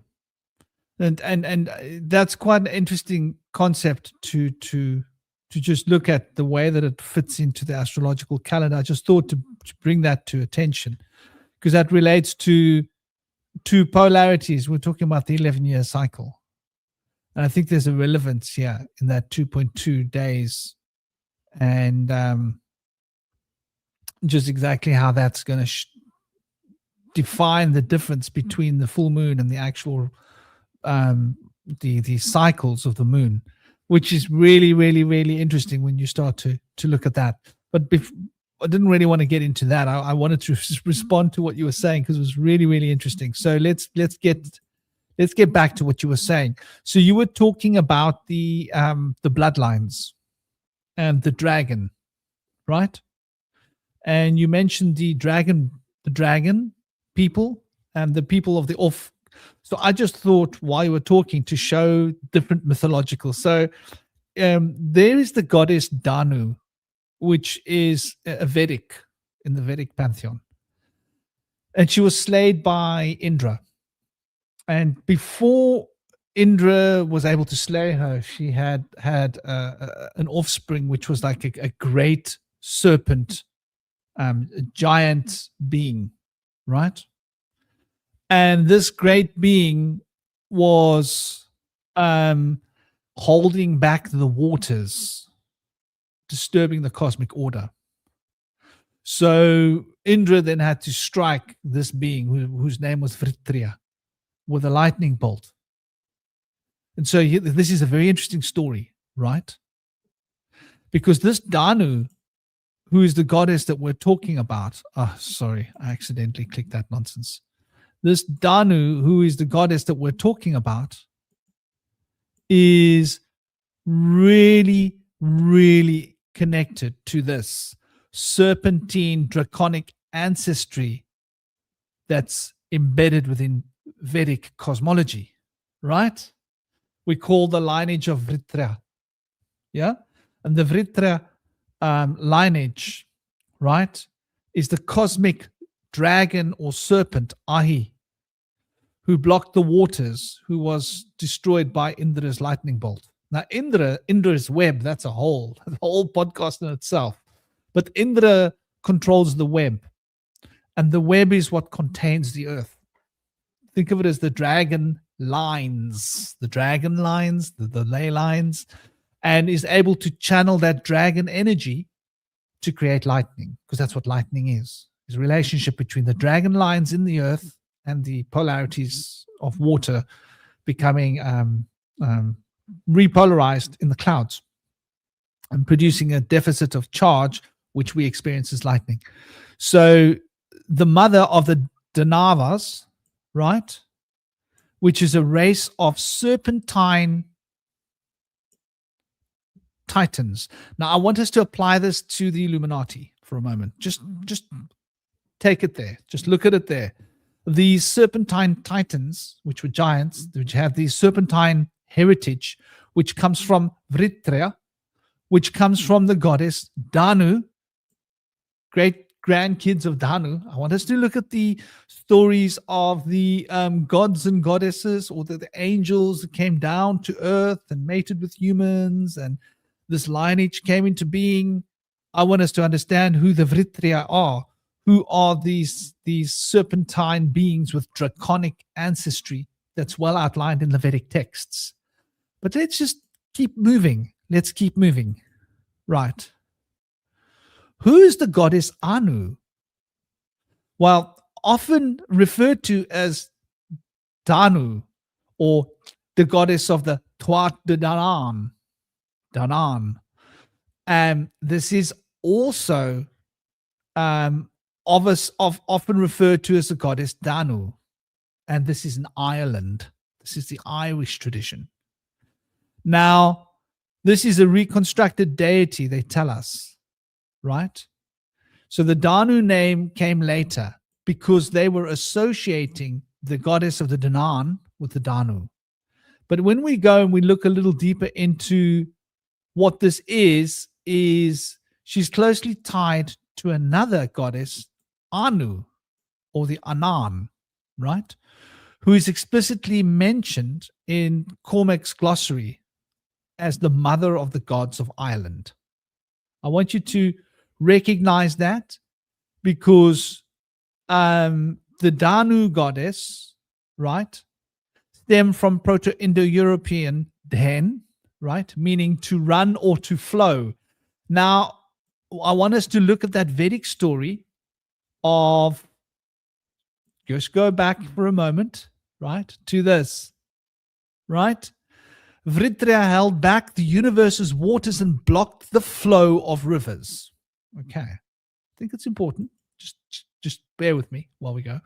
So the name from this relates to run or to flow, right?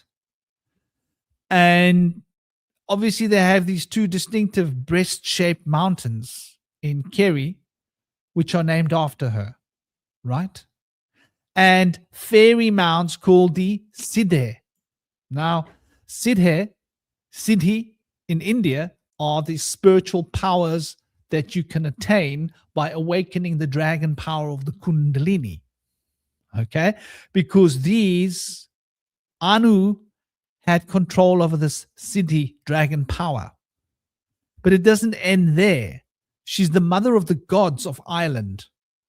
But that's not where it ends. Right? The bloodline of the old kings, right? The goddess known as Danu, right? Which is related to the Tuat de Danann, right, is the bloodlines of the old kings using the serpentine insignia, Anu. Now, Anu, right, if we take this one step further, Anu of Sumeria, Anu is the supreme god of the heavens, right? So this here we're seeing it as a male, right? And this is the heavens of the skies, and basically the word God come from there. And then, according to Sumerian creation myths, I want us to just go with this for a moment, right? An was born from the primordial sea called Namu, right? I'm not going to say that that's an exact match with etymological connections, but can you see how they're related, right? Namu, Anu, and mated with the earth goddess Ki, right? And the union produced the wind. So this is a metaphor. I don't think it's quite, I think that's how it was told by the Babylonians thousands of years later. When we look at the Sumerians, they have a slightly different take on it. The Akkadians have a slightly different take on it, and the Babylonian later people have a slightly different take on it. The earlier Akkadian texts are slightly different to the later Akkadian texts. Obviously, we'll refer to the later Akkadian texts because the best way to know about what was going on is to study what happened thousands of years later, right? If you want to know what was happening in 1984, the best way to find out what was happening in 1984 is to study 1995. Well, this is how we're told to think. This is something for you to bear in mind. But the important part of the previous point that I was actually trying to make is that the bloodline of the old Irish kings had the serpent insignia, right? And these are the Scythians. The Scythians and the Milesian, the Milesian dynastic legends, right? And obviously, this is the Anu Danu of the Tuat Danann and the tribe of the goddess Danu. And the serpent connection, the Irish mythology, while snakes did not inhabit the actual physical land, serpents and dragons were ancient symbols of life, wisdom, and fertility, right? The serpent is strongly linked with the archaic earth goddess Anu, which is really what is the roots of what we are calling Danu, because apparently Anu was previously confused with Danu later and basically became known as this goddess. But it's actually Anu that we're talking about. And the royal bloodline, according to the medieval Irish texts, right? The Gabala Eron, the Book of Invasions, the Milesians, the ancient ancestors of the Gaelic kings in Ireland, traced their lineage back through a figure named Gaidil Gilaz, right? And Gaidil Gilaz and the serpent. According to legend, Gaidil Gilaz was the eponymous ancestor of the Gaels. As a child, he was bitten by a serpent and healed by Moses, right? Who marked him with a Moses rod shaped like a brass serpent. This mark purportedly became an emblem and signia of the Milesian kings, right? And then we see the connection with the Scythian Egyptian origins, right? Where there are specific myths that tie the Irish kings of Scythia, Egypt, and the Levant, right? The Levant being the Jewish area we today see, which I don't believe was previously Jewish. I think it's the root of the Semitic people, shall we say more specifically, where Shem, many of the tribe of Shem migrated down. Some of the tribe of Shem migrated up, right? Up into Eastern Europe. And some of the tribe of Shem, a lot of it migrated across. Much of the tribe of Ham went further down into Africa, and much of the tribe, the other brother of Noah's child, migrated westwards into Western Europe. These are the stories. These are the myths. But anyway, the serpent and dragon imagery have been utilized heavily by these ancient rulers, the pharaohs, and the Celtic, and the Pictish royalty. And so the Tuat the Nanan is this ancient race. And we can see how that ties us right back to the goddess Danu, who was slain by Indra and gave birth to Vritria, who was this great dragon, right? And how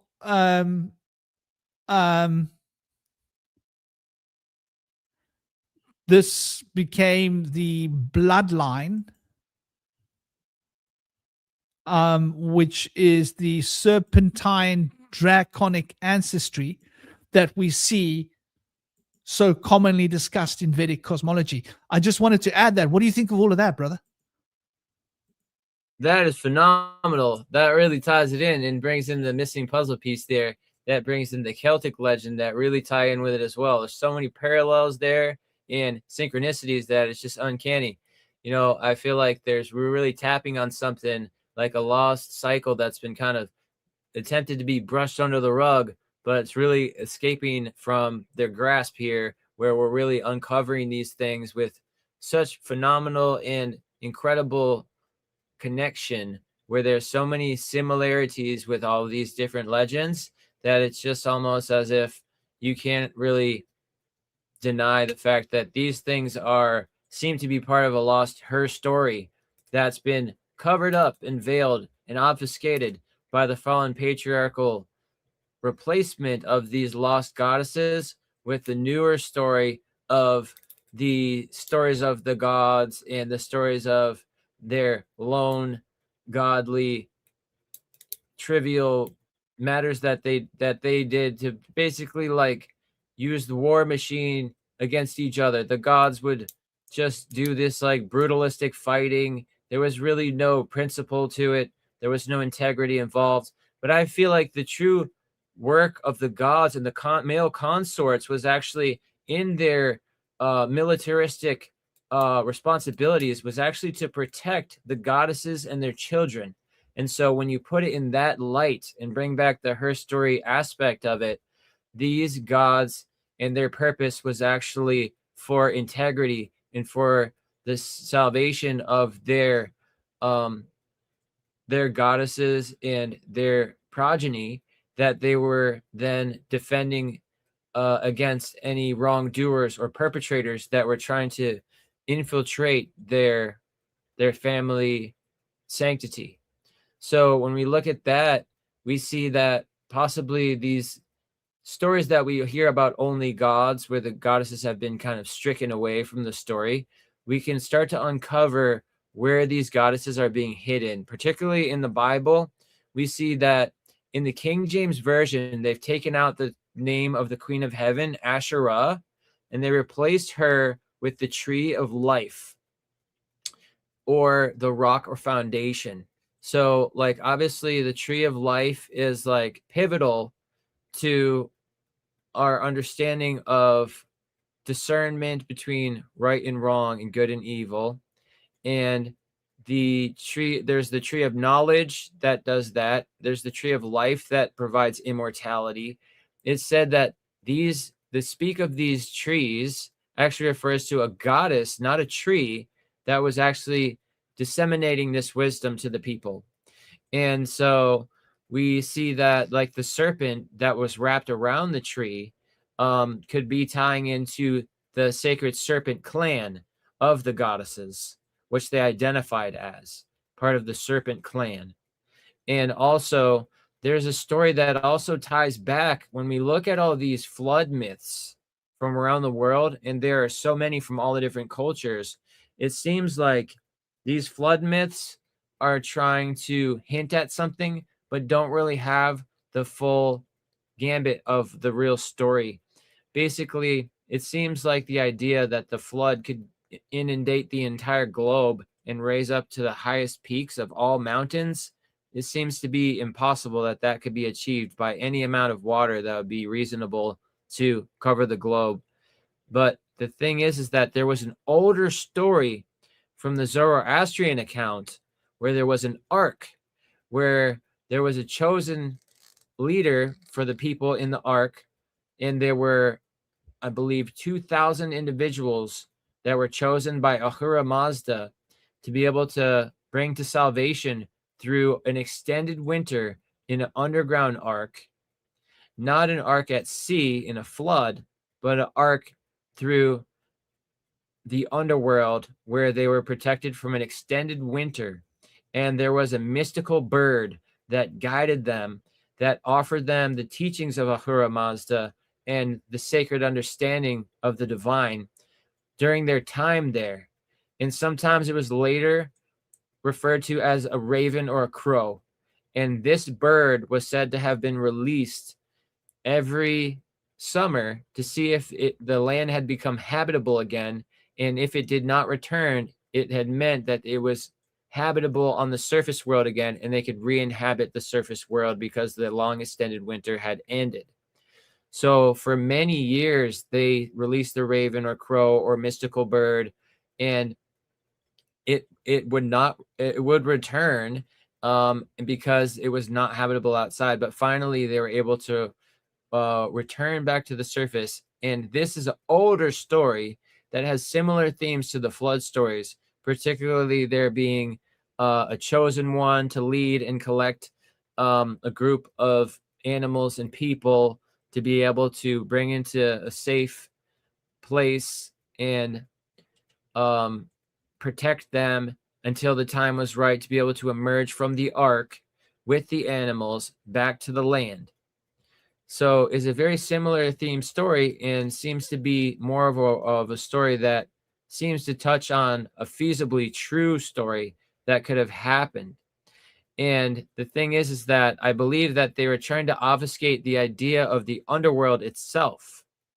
The fact that people could live under the surface in sanctity and salvation in that place had later been covered up and veiled or obfuscated by this fact that there was, instead of a underworld salvation sanctuary, that the salvation was just to live inside of an ark on turbulent seas until the waters receded.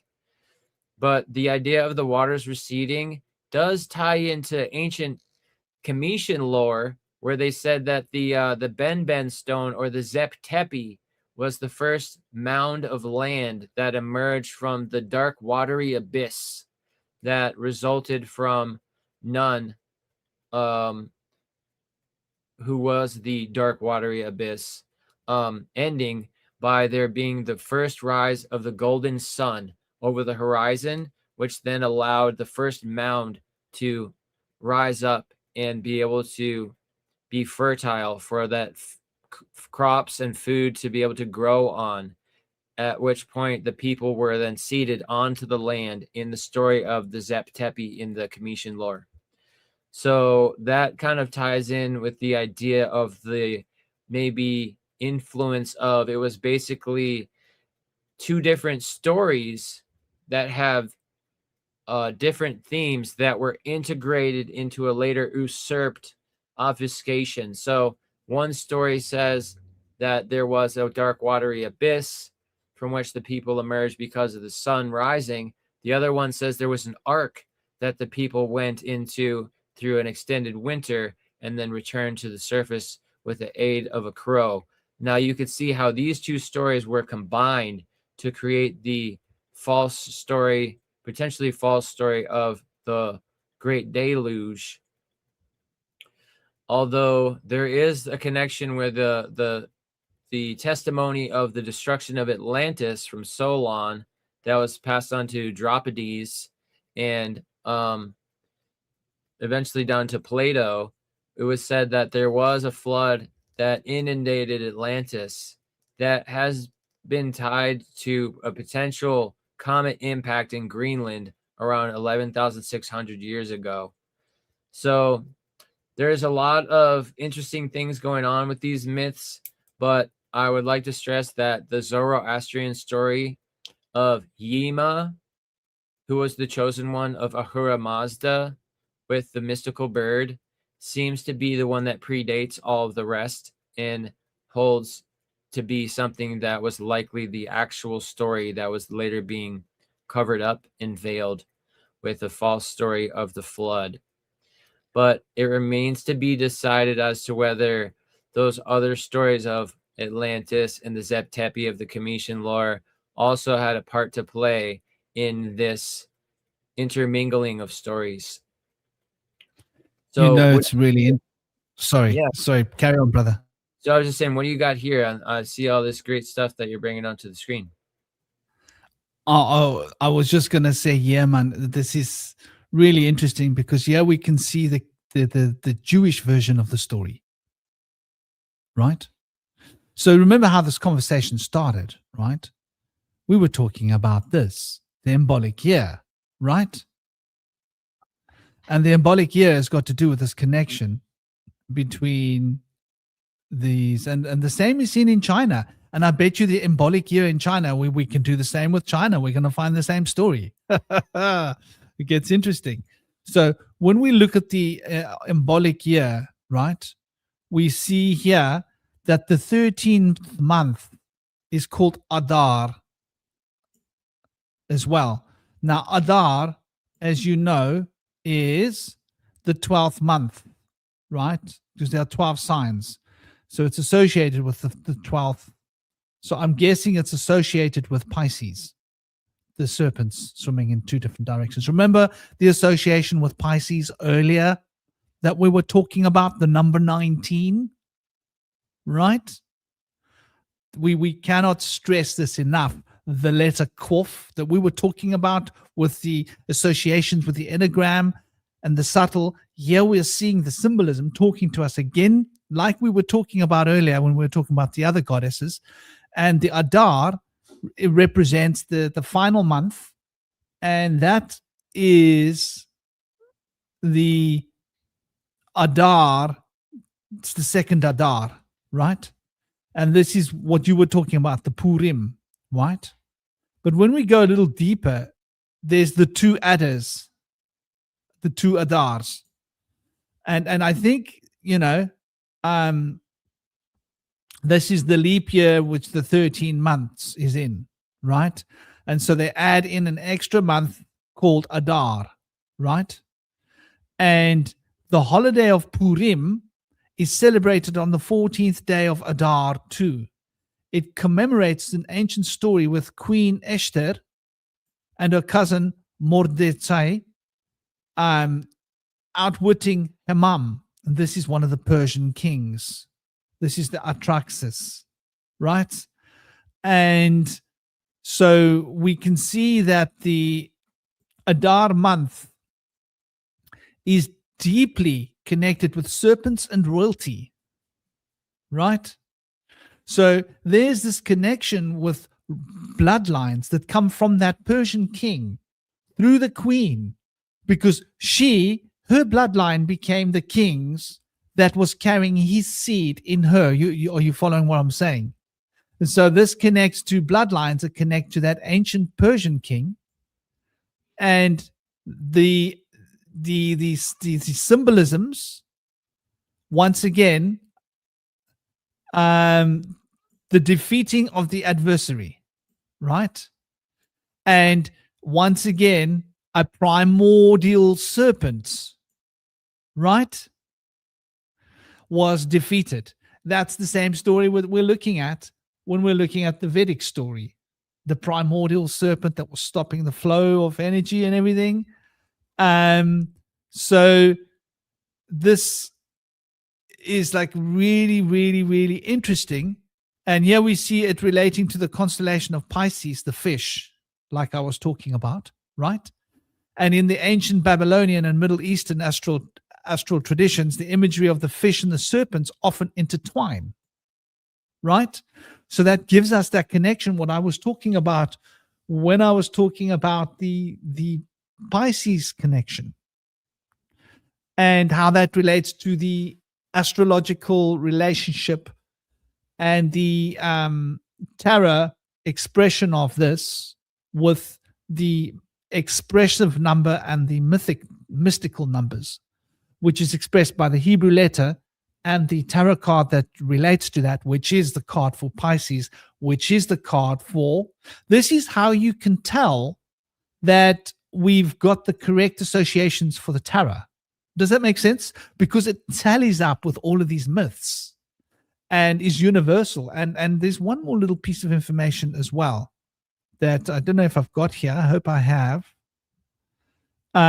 They tell the story about this insignia that was worn. And the insignia was because of the defeat of this Persian king that became an insignia that was worn by the royalty. So this insignia goes back to ancient Egypt and is expressed in the Jewish lines, is expressed in the Celtic, and is expressed in the Vedic. I think, like, you know, the more you dig, the more you're going to find. And I bet you the Chinese story, which I don't have access to right now because I don't know it, I bet you it's going to be the same story.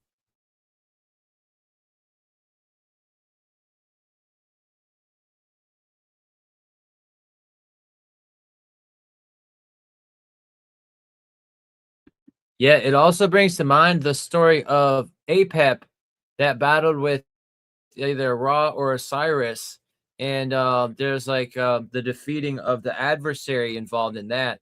Now, they never worshipped Apep, but it was like a challenge that was through going through the underworld. They had to overcome Apep to be able to rise again as the sun. Now, like, there's a story where the sun god goes into the underworld and battles the adversary and then reemerges after having become victorious. So that's kind of a common theme that ties in with a lot of things as well. And Apep is later referred to in the Greek legends, I believe, as Apophis, who I think Apophis battled with maybe Hercules. I'm not really certain exactly what figure it was, but I do believe it was Hercules. But I'm not certain about that. I might have to look into it, just double check. Yeah, the serpent thing is kind of interesting because it's like, you know, you're seeing how every single culture has a myth about sort of overcoming a serpent. And I was sort of like, while you guys were talking, I'm just kind of like Googling, like, what do, you know, serpents ultimately represent? Why are they so revered and worshipped? There's like, several things. Like, one, they shed their skin, which is like a symbol of renewal and immortality. Then there's the aspect that they tend to live underground. So there's that underworld kind of connection.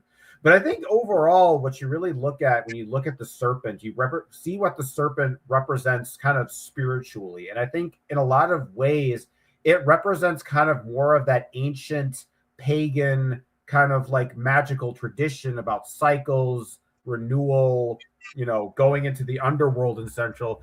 And it's interesting that in a lot of ways, when you see these cultures having these myths about slaying serpents, it essentially seems to always kind of coincide with a new religion taking over, like in the sense of like Christianity or any of the other various faiths. So if anything, the slaying of the serpent is in a way sort of an emblematic of man abandoning nature and embracing civilization. Because if anything, the serpent is kind of a representation of primordial nature. And the mythology is basically saying man is triumphing over primordial nature. So I think in a lot of ways, that's what a lot of these serpent myths seem to coincide with on a psychological level.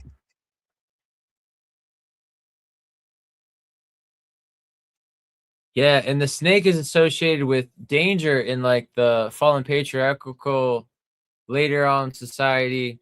But initially, the snake in ancient times was associated with wisdom and spiritual rebirth, being that the snake would shed its skin and come into its second skin, which was a representation of the alchemistic process of overcoming the inner dragon, which was the ego.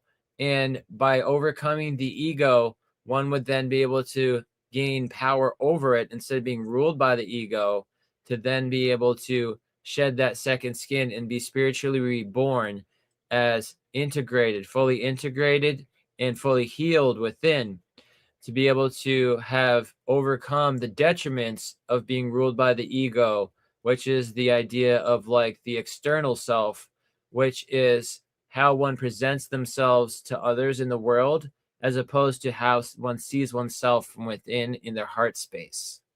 So in alchemy, like through this process of self-mastery, the objective is to no longer worry about how others are perceiving you, because the fear of being judged and carrying shame or guilt is relieved through self-mastery of offering oneself self-forgiveness and self-love. And at that point, the worry about being judged or shamed or brought to feel guilt by others no longer becomes an issue. And so the individual is of integrity and able to use the self-love and gratitude and forgiveness within their heart to then see others through the light through which they are now discovering to be able to see themselves. So through that transformation and transmutation, the darkness from within, the inner turmoil that one used to carry with them and blame other people for their problems by giving their power away through projection, by pointing fingers at other people and blaming them for one's own personal struggles within their heart. Basically, this ties in with like the psychopomp rites of Ma'at in the underworld, where people would be judged and have their heart weighed against a feather on the scale carried by Anubis, because basically they were suggesting that if you lived a light-hearted life where you didn't carry heavy burdens in your heart and you had that weight lifted from your chest by relieving yourself of those burdens of guilt and shame that you had carried with you, and then projecting through resentment and blame and shame through toxic phase, then one can go through the initiation of self-mastery, requiring one to go through the dark night of the soul. So through going through the dark night of the soul, this is where the battle is done with the dark adversary of the serpent or dragon within, that's now known today as the ego. And overcoming that battle against the serpent within, it doesn't completely slay the inner dragon. The ego never dies. The ego is just overpowered and put into the passenger seat, taken out of the driver's seat, so to speak. So when the ego is put in its place and made to be secondary, that's when the person becomes alleviated from the burden of the delusion of separation from within. Their inner self and their external self become united as one, just as their inner child that had been suppressed becomes integrated with the individual that had made it through the social contracts and had suppressed that inner child to develop a self that was oriented towards projecting oneself as basically like a servant of the society or their community. So like in modern day, for example, people will say, what do you do, or who are you? Oh, my name is this, and this is what I do for my community. This is my profession. This is like an external self identity, whereas the internal self is not mentioned in this kind of conversation. But when one's been able to go through self-mastery, one would then be able to integrate the inner self with that external self and say, oh, this is what I do for my community, but my passions include this, that, and the other thing. These are the things that I am in service of my deeper calling to bring to my community, not because I'm being paid to do this. It's my service or slave role, but basically this is the offerings that I have available from the compassion of my heart, from having found the love and forgiveness for myself that I'm now able to provide to others. And it's kind of a 180-degree flip from the slave role identity and workings, in which one is basically put into a themed world of competition and seeking riches and power through stepping on the heads of others, getting ahead by overcoming others and surpassing them and whatnot through egoistic thinking in a fallen society of basically slave mentality. So in order to overcome this slave mentality is done by battling the serpent within and being able to then shed that second skin and provide to the world around you not only the spiritually reborn version of yourself, but also carry with you like the rattle of the rattlesnake and like the fangs of protection, that no longer can you be controlled through fear conditioning, because you now have the power of the venom of the truth, the venom of the enlightenment within, that is now making you invulnerable to being able to be controlled by fear and guilt and shame. And so that you become a force to be reckoned with by shedding that first skin and embodying the second skin. So there's a lot of themes here that go on to involve the serpent in different connotations, where there's the inner dragon or ego, which is considered to be negative. But then there's also the snake of wisdom and protection and shedding of the initial skin of the ego to reveal the second skin, which is a snake connotation of wisdom and truth and compassion, to be able to offer salvation to others by directing them towards self-mastery, offering the guidance that one had gained from their own experience to provide to others to heal themselves. But the work is ultimately done by each individual through their own self-mastery work. Although once one has been able to achieve this self-mastery, then they can point others in the direction of the door through which they must enter as a portal for their own personal works, to be able to gain their salvation from the fear conditioning they had been brought through and the delusions of separation that they had been engaged in. The delusion begins with the separation from the inner self or the inner child, but then it plays out to divide each individual in society from each other and all of humanity from Mother Nature.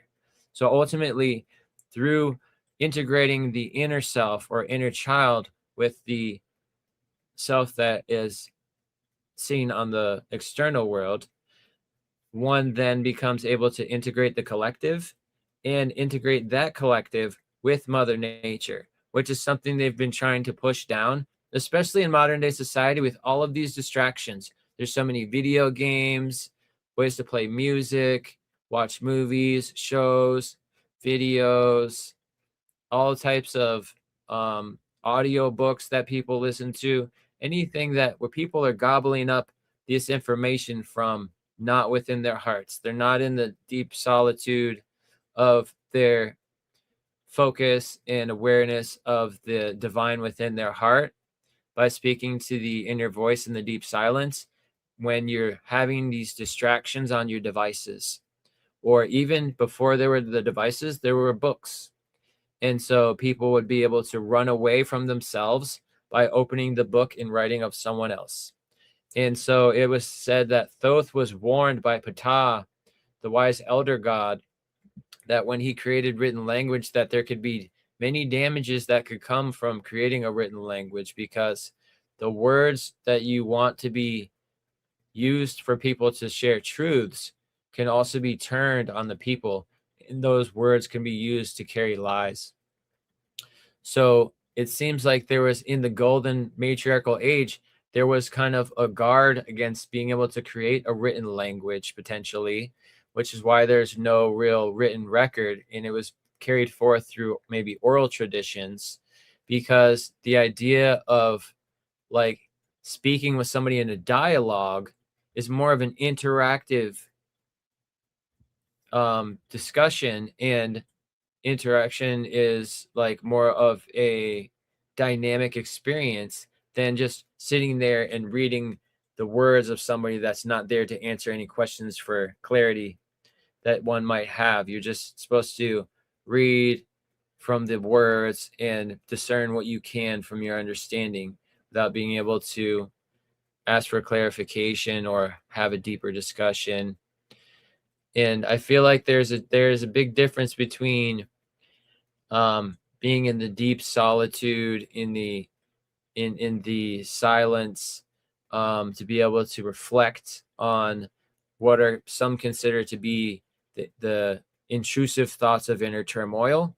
Like basically, when you stop playing all this music, when you stop playing all this device movies or shows or audiobooks or whatever it is, when you stop reading books of somebody else's writing, and then you start to write your own words, you start to write your own poetry, you start to reflect on the experiences of your life.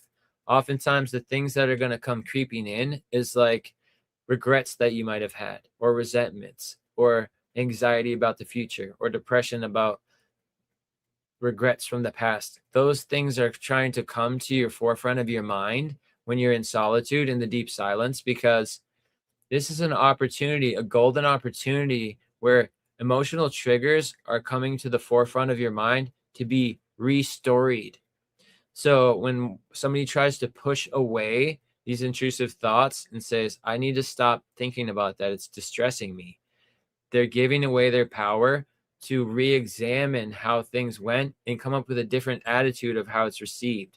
So if one were to say, oh, like, I made the worst decision in this one situation, I don't want to think about it anymore, they're not using the golden opportunity to restory how they're interpreting their previous event in their life, which is the past and future that we imagine is really just part of the imagination.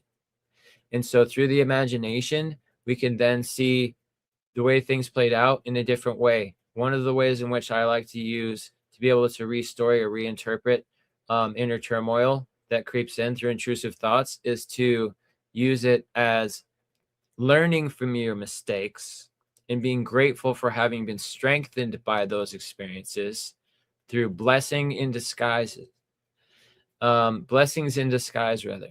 So through seeing these things as a blessing in disguise, maybe like one initially said, oh, this was like a terrible experience I don't want to think about anymore.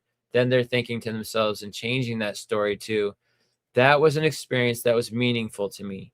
That experience allowed me to learn that I must choose to do the right thing when I had chosen to do the wrong thing then. And I have now developed the discernment to understand what is right and wrong from having made those mistakes, gone through the trials and tribulations with which I had been able to endure, that strengthened me for future battles that I'm going to be able to uphold.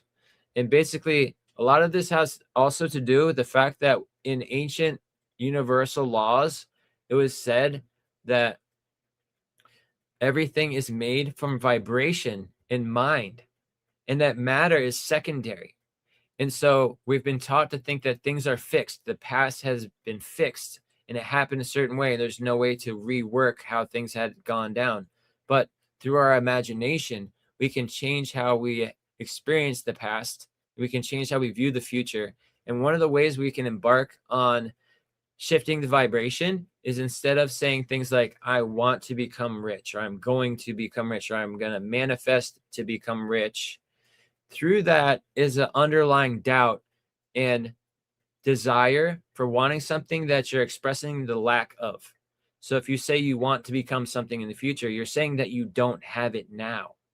But if you tell yourself instead, I already have what I used to desire and seek, the journey is over. I no longer have to seek those things that I used to strive for and feel the lack of. And by doing this, when you tell yourself the disease or condition that I used to have is already healed, it is done, and so it is, you're no longer looking towards a future where changes have to happen at a later date. You're looking at a present moment in which you live, in which the past is now behind you, and the condition or affliction or inner turmoil that you used to carry is now a thing of the past. And through this envisionment of seeing things as behind you now, as a reward for shifting your experiences and your interpretations, you're now seeing things in such a way that you're empowered and you're enriched through your imagination through shifting the vibrations in the present moment towards seeing a brighter future for yourself that no longer struggles with a striving for change in the future that has to be undertaken.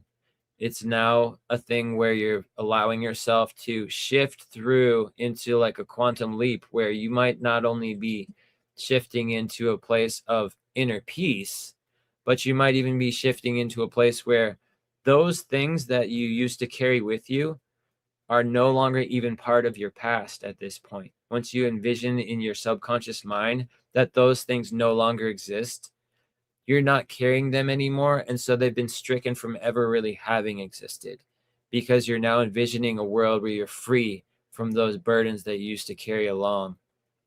So this whole process is part of my life work that I try to share with people as Jungian shadow work. That was initially part of the process of alchemy through the Koni Junto, where it's the conjunction of the poles, where there are extremes. We then can bring ourselves into the triune aspect and integrate those two extremes into the central pole. And so the two extremes keep us divided when we have to choose male or female subtle principles.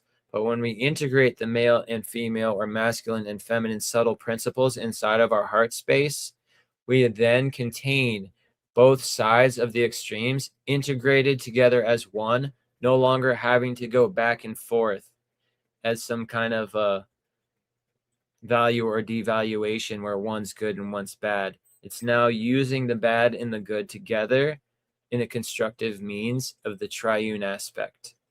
So this is kind of part of not only alchemy and shadow work, but also Masonic wisdom. That's represented by Boaz and Joachim, pillars that are integrated from the sun and moon pillars of the masculine and feminine respectively into the integrated rebus, or unified self, that is often portrayed as a dragon and sometimes a lion. The green lion in alchemy is representative of a new experience, something that you're going to be on the beginning stages of. Whereas later on, when you get to a serpent stage, oftentimes the dragon or the rebus is a stage in which the unification has already been made, and you're now beyond the separation of just being a man or a woman. Now you're like a unified, sacred, divine being that's embodied by the power of the dragon or the serpent in the positive connotation. And of course, we have the caduceus staff over here in this image, and this shows the Ida and the Pingala of the chakra system, or the two intertwining snakes of the sun and moon, or masculine and feminine, upon the tree of life. That was first used by Ningshita of Mesopotamia, who was also portrayed as having a serpent on each of his shoulders. And so the serpents on each of his shoulders were unified because his head was in the middle. And so it's like he has the angel on one shoulder and the demon on the other. And they're able to come to agreement by coming to be one, as the head being the master to rule, as to whether they can use those inputs from each side of the poles to be able to use them for their own constructive means. And later on, we had Thoth being shown to have carried a caduceus staff, which was a more simplified version of the two Uraeus serpents that are shown on the headdress of the Cometians. And there were oftentimes two different cobras on the Uraeus, and sometimes those were portrayed on the staff of Thoth.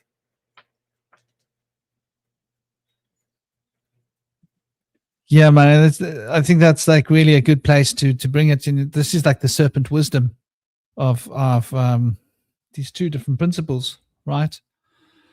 And I think it's a big part of what cosmic you were sort of talking about earlier. You know, the shedding of the snake represents what the snake was before, what the snake will be, and the process of the snake becoming what the snake will be after what it was before. So there we have the triune elements that you were talking about, and we have that process of transformation that represents these three aspects. And this particular caduceus that I found that I love is really beautiful, because you can actually see that it represents having three spheres, right? There's a little sphere at the bottom, there's a sphere at the above, although I don't think that these three spheres are correct spheres. I think they've just randomly put them together. I think if you wanted to have the correct three spheres, they should be related to the phi, right? They should be a ratio of phi. And this is also what is the Aum, the Tat, and the Sat. As the Aum, Tat, Sat is subtly reflected within the three elements of the Aum. That's why you have in the Aum, you have the symbol, which looks like a 3 with another crescent on it, which is actually 3 crescents. And I think if you're going to draw the owl properly, right, then, which is the R, that's the release of the breath, then if you're going to draw it properly, you would draw one crescent, then you would draw another crescent bigger than the first crescent, and then you would draw a third crescent bigger than that. Can you see how it's almost like the Celtic spiral? But the first crescent is smaller, the second crescent is bigger, and the third crescent is the big bottom crescent. Now, from my mind, the correct way to draw that arm would be to have a ratio of phi, right? Where the scale of the first 2 crescents are equal to the scale of the third crescent. Let me show you an arm here so we can arm. Let's get a picture here. So images. Let's see if I can find one that is drawn to what I consider to be correct scale. You'll see we've got all these popularized alms here, which to me, it's incredible how they've all been so standardized. But when you're in India, you see a lot of different kinds of alms, right? And I find that really interesting, especially when you look at oh, yeah, we go. Here's a really pretty one. I think this one is closer to what it should be from my perspective, just as an idea. Does that make sense to you guys? Can you see where I'm going with this? Right? So you've got one crescent. They've turned them into spirals, but they're supposed to be crescents. You've got one small crescent at the top. Then you've got another crescent behind. Now, the scale isn't quite right, but you should have a bigger scale crescent at the back, and the bigger scale crescent at the back plus the scale crescent in the front should be equal to the biggest scale crescent at the bottom. Then you would have the 3 principles of phi, right? Which I think is such a beautiful thing, that you could represent the Aum in such a perfect symmetry. And then you have the final crescent at the top. Now, the final crescent at the top, I believe, is the biggest crescent, which is why you only see a small part of the crescent like that, because the scale, the crescent at the top would be equal to the scale of the crescent at the bottom and the crescent on the right-hand side to make an even bigger crescent. But you're only seeing the bottom of the crescent that looks like a moon, which is the second part of the Aum. So the first part would traditionally be blue. That's the 3 crescents. Then the next extra large crescent that I think should be in ratio with phi. And this is how I've seen the people draw it in the Himalayas, by the way. They draw this massive moon at the top, right? With a little dot above it. And the scale, I've often looked at it and gone, wow, the way you're drawing it sort of makes my mind think about phi. And and then you've got the dot at the top that represents the vibration. So you've got the ah, the oo, and the the aum, And this would traditionally be blue, the 3 crescents. Then the crescent at the top would traditionally be yellow, and the dot would traditionally be red. And that red dot, the is the emanation of the Aum, and the yellow crescent is the emanation of the Tat, and the 3 spirals is the emanation of the Sat. So you can see how the Aum Tat Sat is sort of engineered into itself, bringing the scale of 3 into the scale of 9 for the enneagram, so that then becomes an expression of the enneagram, because it's carrying these 3 potentials that are repeated in the same way that these 3 triangles, the yellow triangle, the red triangle, and the blue triangle, are repeating these 3 principles as they rotate around the sphere, producing 9 potentials. And each of those 1 potentials, you could say, relates to one of those physical elements that we've just described. So it's quite interesting when you start to sort of, to break these things down. I think we're getting close to the end of the show. And dang, I screwed it up. Can I say bye, everybody? Cosmic, can we say bye within the next 2 seconds? Oh, Bye. damn. Really. I'm not going to be quick enough. Oh, no, forget it. I missed it. Missed the window of opportunity. Because if it's under 4 hours, I can do much more with the stream. It's gone over 4 hours. What can we do? We're still here. So what do you guys have last ideas you want to throw on the table since we are here? And I lost track of time. And any last ideas you guys want to throw on? Because I think we've looked at like the nature of cycles, and I think the serpent is probably the best symbol for cycles, because the serpent eating its tail is the Ouroboros, and that Ouroboros of the serpent eating its tail is the astrological wheel. That is the macrocosmic wheel that we're looking at when we look up at the stars, and that has been created literally by the 12 signs of the zodiac, where Leo and Cancer become the head and the tail, expressing the thanks, Tom. I'm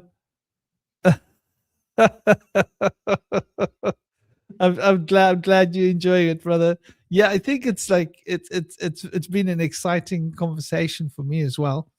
So yeah. Before we jump ship, what do you guys have to throw on the table? Last 10-15 minutes, if you guys have more. Yeah, I got some stuff. I wanted to mention that through harmonic coherence of the spirit, we gain a self-mastery that is able to project out about 15 meters away through our toroidal heart space out into the world around us to influence others in our proximity. Through coherence, we're able to raise and lift the consciousness of others subconsciously just by being in their presence. After having ascended the spirit of the individual that is putting out these higher vibrations, they can, through coherence, actually make that heart field to be even more extended than the typical 15-meter range that it usually takes effect on. So if somebody is at a lower vibration, they'll influence people up to 15 meters around them to like lower their vibrations as well, because they're going to be bringing everybody down with them. Whereas when you raise your coherence, you can influence people up to 15 meters around you, and maybe potentially more, depending on how much your higher consciousness has ascended. So that can go out for potentially like hundreds of kilometers, according to I think it was like the Stargate research of the CIA in binaural beats. They're able to see that. But basically, the idea of doubt blocks the heart coherence. So when you're able to overcome doubt and put yourself into a state of gratitude generates oxytocin, dopamine, and serotonin. Just through the shift from focusing on problems in the past or the future or in the present to thinking of solutions, of being grateful for things that had happened, things that are here now, in the things to come, your spirit and body and emotional body make a shift into coherence through that process that allows you to lift your consciousness and overcome the burdens that you used to carry, and then help relieve others of their burdens as well. So that's powerful teachings that I was able to retrieve earlier. And also, there's the idea of the I am me social science that suggests that the I is the internal identity or self associated with the sun sign, and the I is the self that one sees themselves as when they're in solitude, whereas the me is the external identity associated with the rising sign in astrology, that is the self seen by others. So in the I and me social science theory, they suggest that through the integration of basically how one sees oneself and how one is portraying themselves to others, and the interplay between the checking of the inner self with the learning of lessons from influences by other people. Basically, what happens is the me has to have run things by the I first before it can be concretized into something that's going to be an ascension.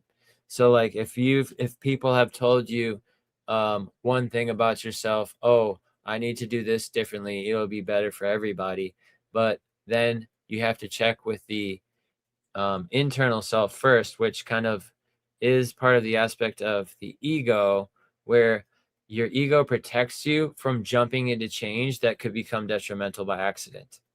So even though other people told you that such a certain way of changing for yourself would be good, you have to run it through and let it surpass your inner self, so that you can then allow yourself to make the changes that were shown to be something that are going to be beneficial for you, by double checking with your intuition as to whether those things really truly will be beneficial. Once the I has certified those changes as being deemable, then the me can then use those changes to become the future self and unfold to become a greater self than the ego would have ever let anyone become, because they would have kept the person in a toxic comfort zone where they were unwilling to ever change. So through the interplay of using the feedback you get from other people in your world, and through choosing to discern in your solitude as to whether that feedback is worthwhile to be able to embark upon, you can then gain self-mastery and overcome through transcending the doubts that used to keep you caged into your own inner turmoil, and then escape them and bring yourself into your salvation and ascension.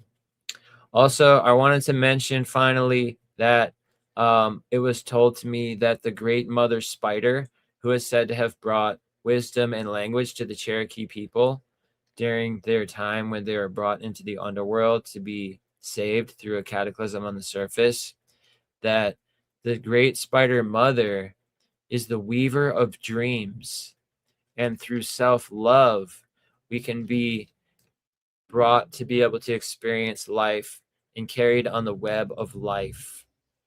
But through not having self-love, we will be tangled up in the web of life to our own detriment. But the key to our freedom through the great mother spider is to find gratitude and love and forgiveness in our heart space for ourselves, so that we can then use that as our way to share with others and to relate with others through that light energy of love. And with that light energy of love, it's attractive, whereas the previous energies of turmoil and darkness are repulsive. So when you try to use repulsive energies in your heart space, it makes things become more and more challenging the more you try to reach out to other people.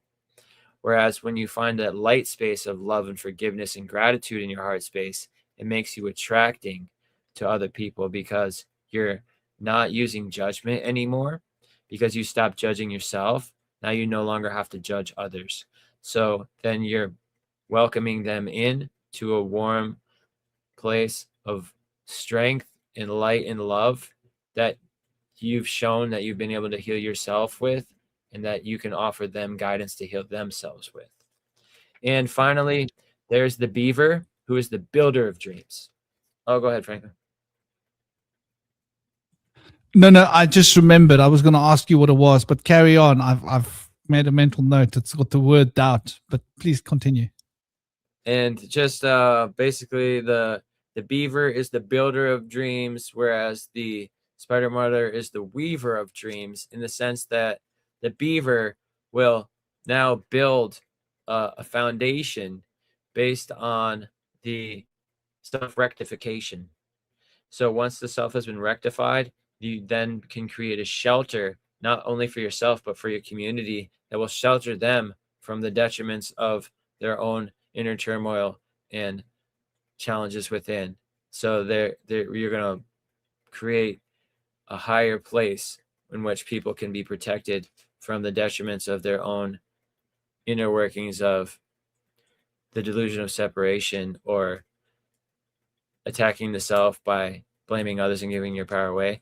Now you're taking responsibility back, changing yourself, and now instead of attacking others for your own problems, you're now reaching out to others to help offer guidance to help them heal themselves and guide them to the door of self-mastery. And through that, the builder of dreams is creating the platform through which that can happen. I guess I had a few more things I kind of wanted to tie together with this talk in terms of cycles, but my understanding of time has sort of changed throughout my occult journey. But I think, I'm at a point now where I don't think time has any discernible beginning point whatsoever. But I wouldn't have been able to got to that understanding if I didn't first understand cyclical time, because I think in Western society, we're mostly taught to think of time as being linear. There's the Big Bang, then there's the heat death of the universe, or likewise, God created, heaven, earth 6,000 years ago, and then Revelations is going to happen. But I've been thinking about, why is it important to think about time as not having a beginning? Because I think about every story has a beginning point to it. And one of the things that I think the elites really try to do, whatever you want to call them, the elites, the evil, I just think of them as psychopaths, whatever you want to call them, is that they try to lock you into a story. In the sense, it's they write a book, they make you a character in that book without your consent, and now you're part of that story. And I think that believing that time has some kind of beginning, makes us think, there must be some beginning to this story. But I think thinking beyond stories, which the Fae really refer to as the first level of Keyser facts, is it's it gives you your mind and imagination a freedom that it's never really had before. And not just a freedom to understand the universe, but also to understand yourself, Indy is talking about. And I think my work has always been about getting to a primordial natural place where you judge yourself, not just outside of the confines of your ego, but also outside of the confines of humanity itself, outside of the confines of human culture, and just in that pure, natural, plant-based, animal-based space. And you just see yourself, from that lens. And I think from that place, the imagination can truly thrive. And it's honestly where I feel like I have the freedom to develop this Fae system I've been working on, that sort of primordial openness, because I feel like one of the things I've noticed is that beliefs really do shape reality. And it's not so much that whether you believe something, you guys have your different beliefs on, in the cult, on what's real and what's not, what God and association, whatever. But what I'm saying is even if so think about you guys have an understanding of how the astrological planets work and how they affect people and how they correspond and whatever. And you're talking about how the New Age people are coming up with these kind of weird, nonsensical, understandings of astrology that don't really line up with what the ancients are saying. Is what I'm saying is that incorrect version of astrology is then what manifests into their life. It becomes real.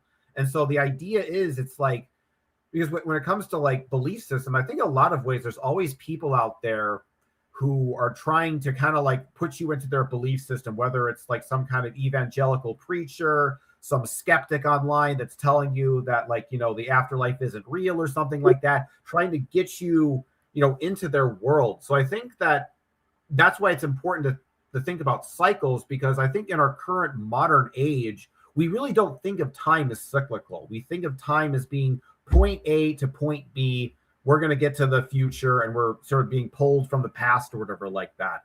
And that linear trajectory keeps us locked, like being trapped on a train or train cart, and you can't get off the train. And so by thinking of cyclical time as a way to sort of jump off the train of linear time and sort of go back into the field or whatever. So I think that's like one of the reasons why, like, even though when I think about cyclical time, I think about like multiple cycles, like each cycle being its own circle, and then there being circles outside of the cycle. So there's cycles of time outside of our cycles of time. But regardless, it's a better place than just simple, plain old linear time, because at least cyclical time gives you sort of the space to kind of understand yourself in the universe that doesn't feel bogged down by the zeitgeist and the collective human delusion. So I think it's important that we think about like time being more cyclical, you know? So, yeah.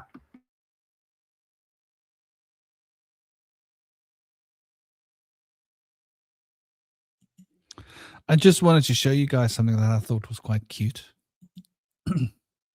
I thought it was really, really, really cute. So India was talking about doubting. And I think he mentioned Chinese somewhere along the line. If you didn't mention it, I thought it. You did mention it, am I right? And so it made me start getting to think about, okay, well, that's quite interesting. You know, I love to play with sounds. And so the ting, right? Ting is to stop or to halt. That's like really what we're talking about when we're looking at Chinese, right? The one part of on the left is a human being, and the other part represents a pavilion. It's a place where you stop and rest. So words that you will see is like ting zahi. I hope I'm saying it right. Ting zi. I think it's ting zi. Check me, I'm probably wrong. That means to stop or to cease. Ting che. That might mean to park a car. I've probably said something about someone's mother. Anyway, zan. I think that must start high and go low. Zan, ting, zan, ting. To pause, to suspend. That sounded right, eh? Zan, ting. Like to pause or suspend, right?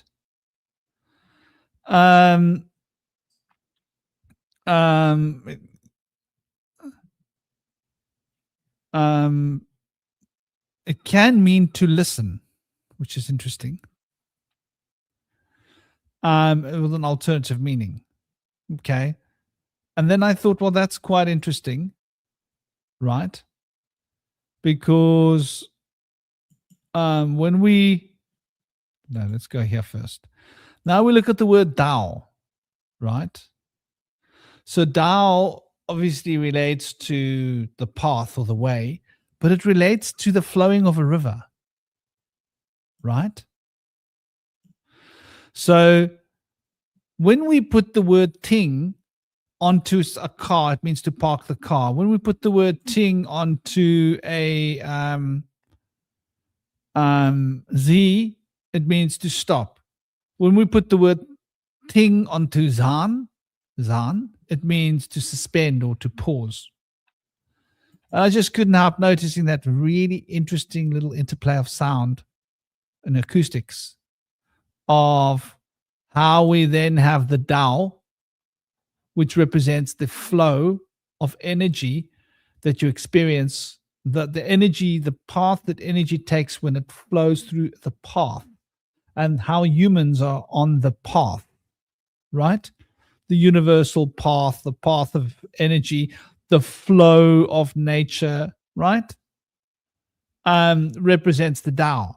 So then we we could take that to mean, like, if you combine the Tao and the Ting, right?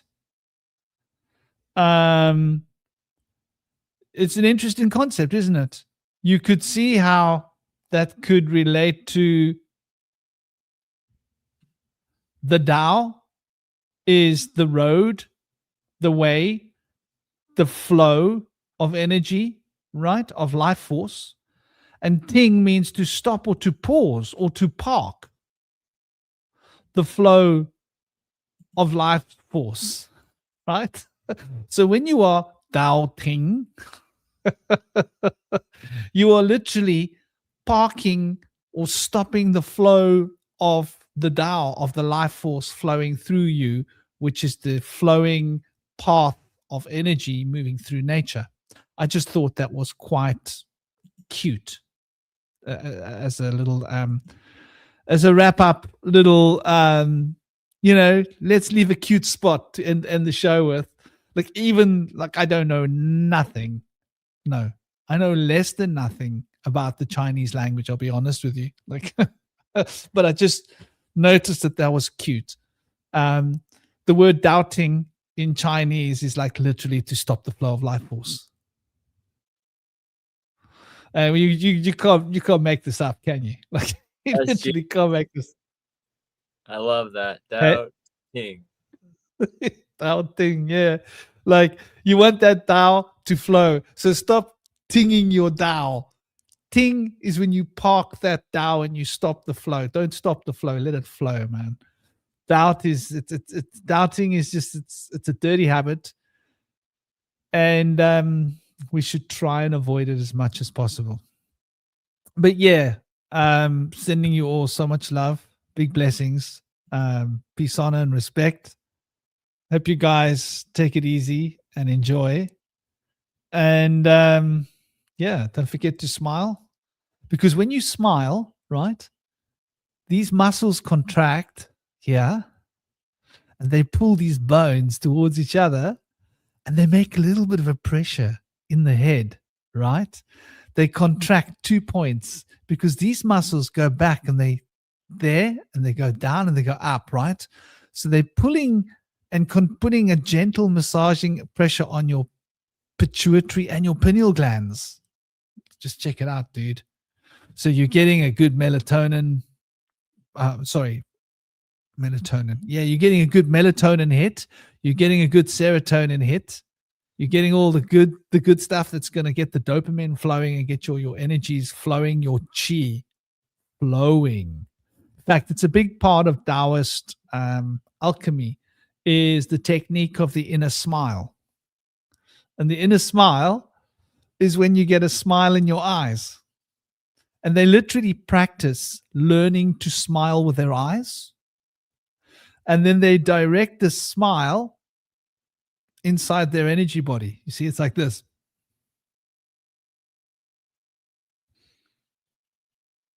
Do it. You'll feel movement in your body. You'll feel a lot of energy. And then you can direct that with your inner eye towards organs. And that can replenish your chi. So check it out. Don't forget to smile. Om Namah Shivaya, everybody. Take it easy. Literally, when I'm always telling you guys to smile, you need to think about what that means, like this real occult knowledge hidden behind the smile. And the more you smile, the more energy you have. And the beautiful thing about a smile is that it gives other people energy. So the more energy you have, the more energy you give, the more energy you get. And it's not just you that's scoring out on the deal. Everybody who sees your smile, they're getting energy too. Some people, when you smile at them, they look away like, whoa, you're smiling at me. Those people that just can't handle the energy. It's like, I don't want that energy. Other people, you look at them and they smile and they go like, oh. Especially if you walk past someone who's looking sad and you smile at them and you see their whole face change. And they'll smile back. Like you can literally change someone's day. I think you can change someone's life with a smile. Like someone was really pissed off and they were going to do something that was going to affect their whole life badly. And at that one moment, you smiled at them and in that moment, they lightened up. And they thought, no, you know what? I'm not going to do that. Maybe they were going to go home and have an argument with their husband or their wife, or they were going to go and cause trouble with their boss, whatever. And they were going to like get sacked, or they were going to lose a relationship, or they were going to do something with their child, or like reprimand their child for doing something that their child didn't do. I see my son's mother doing that to him all the time. She doesn't respect him. She doesn't sit down and talk to him and figure out, accuses him of lying when he isn't. And that can make a child want to turn nasty. And he turns nasty to her. Then she shouts and screams and tries to blame it on me. And then he tells her, no, it's got nothing to do with Dad, Mom. It's because you're always shouting and screaming and you're always mean. I'm like, dude, I don't want to get involved here, but he's right. You got to listen to him. Your son is talking to you. He's trying to explain something to you. I'm not going to be like in this, you know. But so, you know, there's something powerful in a smile that can, in that one moment, change a decision someone was about to make. And that decision can change their whole life for the better or the worse. So next time you walk down the road and you're frowning, realize you're screwing up other people's lives. Take bloody responsibility for your frowns. And if you're going to frown, go and lock yourself up in the bloody bathroom and frown on your own. Don't ever walk around in the streets frowning at people, because people don't deserve that. They've done nothing to you. Who the hell do you think you are to walk around frowning at people when you could be smiling? Anyway, that's the Bush Whisperers reprimand for anybody who thinks they have the bloody right to walk around frowning at people. I'll be the one giggling at you. If you see someone frowning and you smile at them and you giggle, they're like, is he giggling at me? It's like, yeah, you're frowning, dude.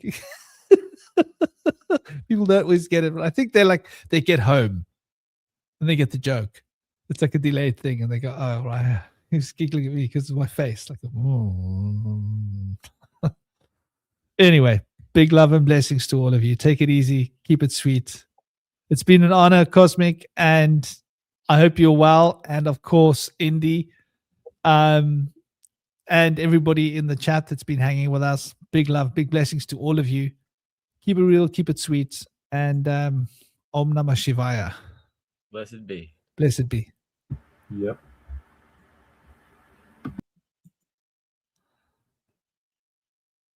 Give me a moment. I think I know what I'm doing.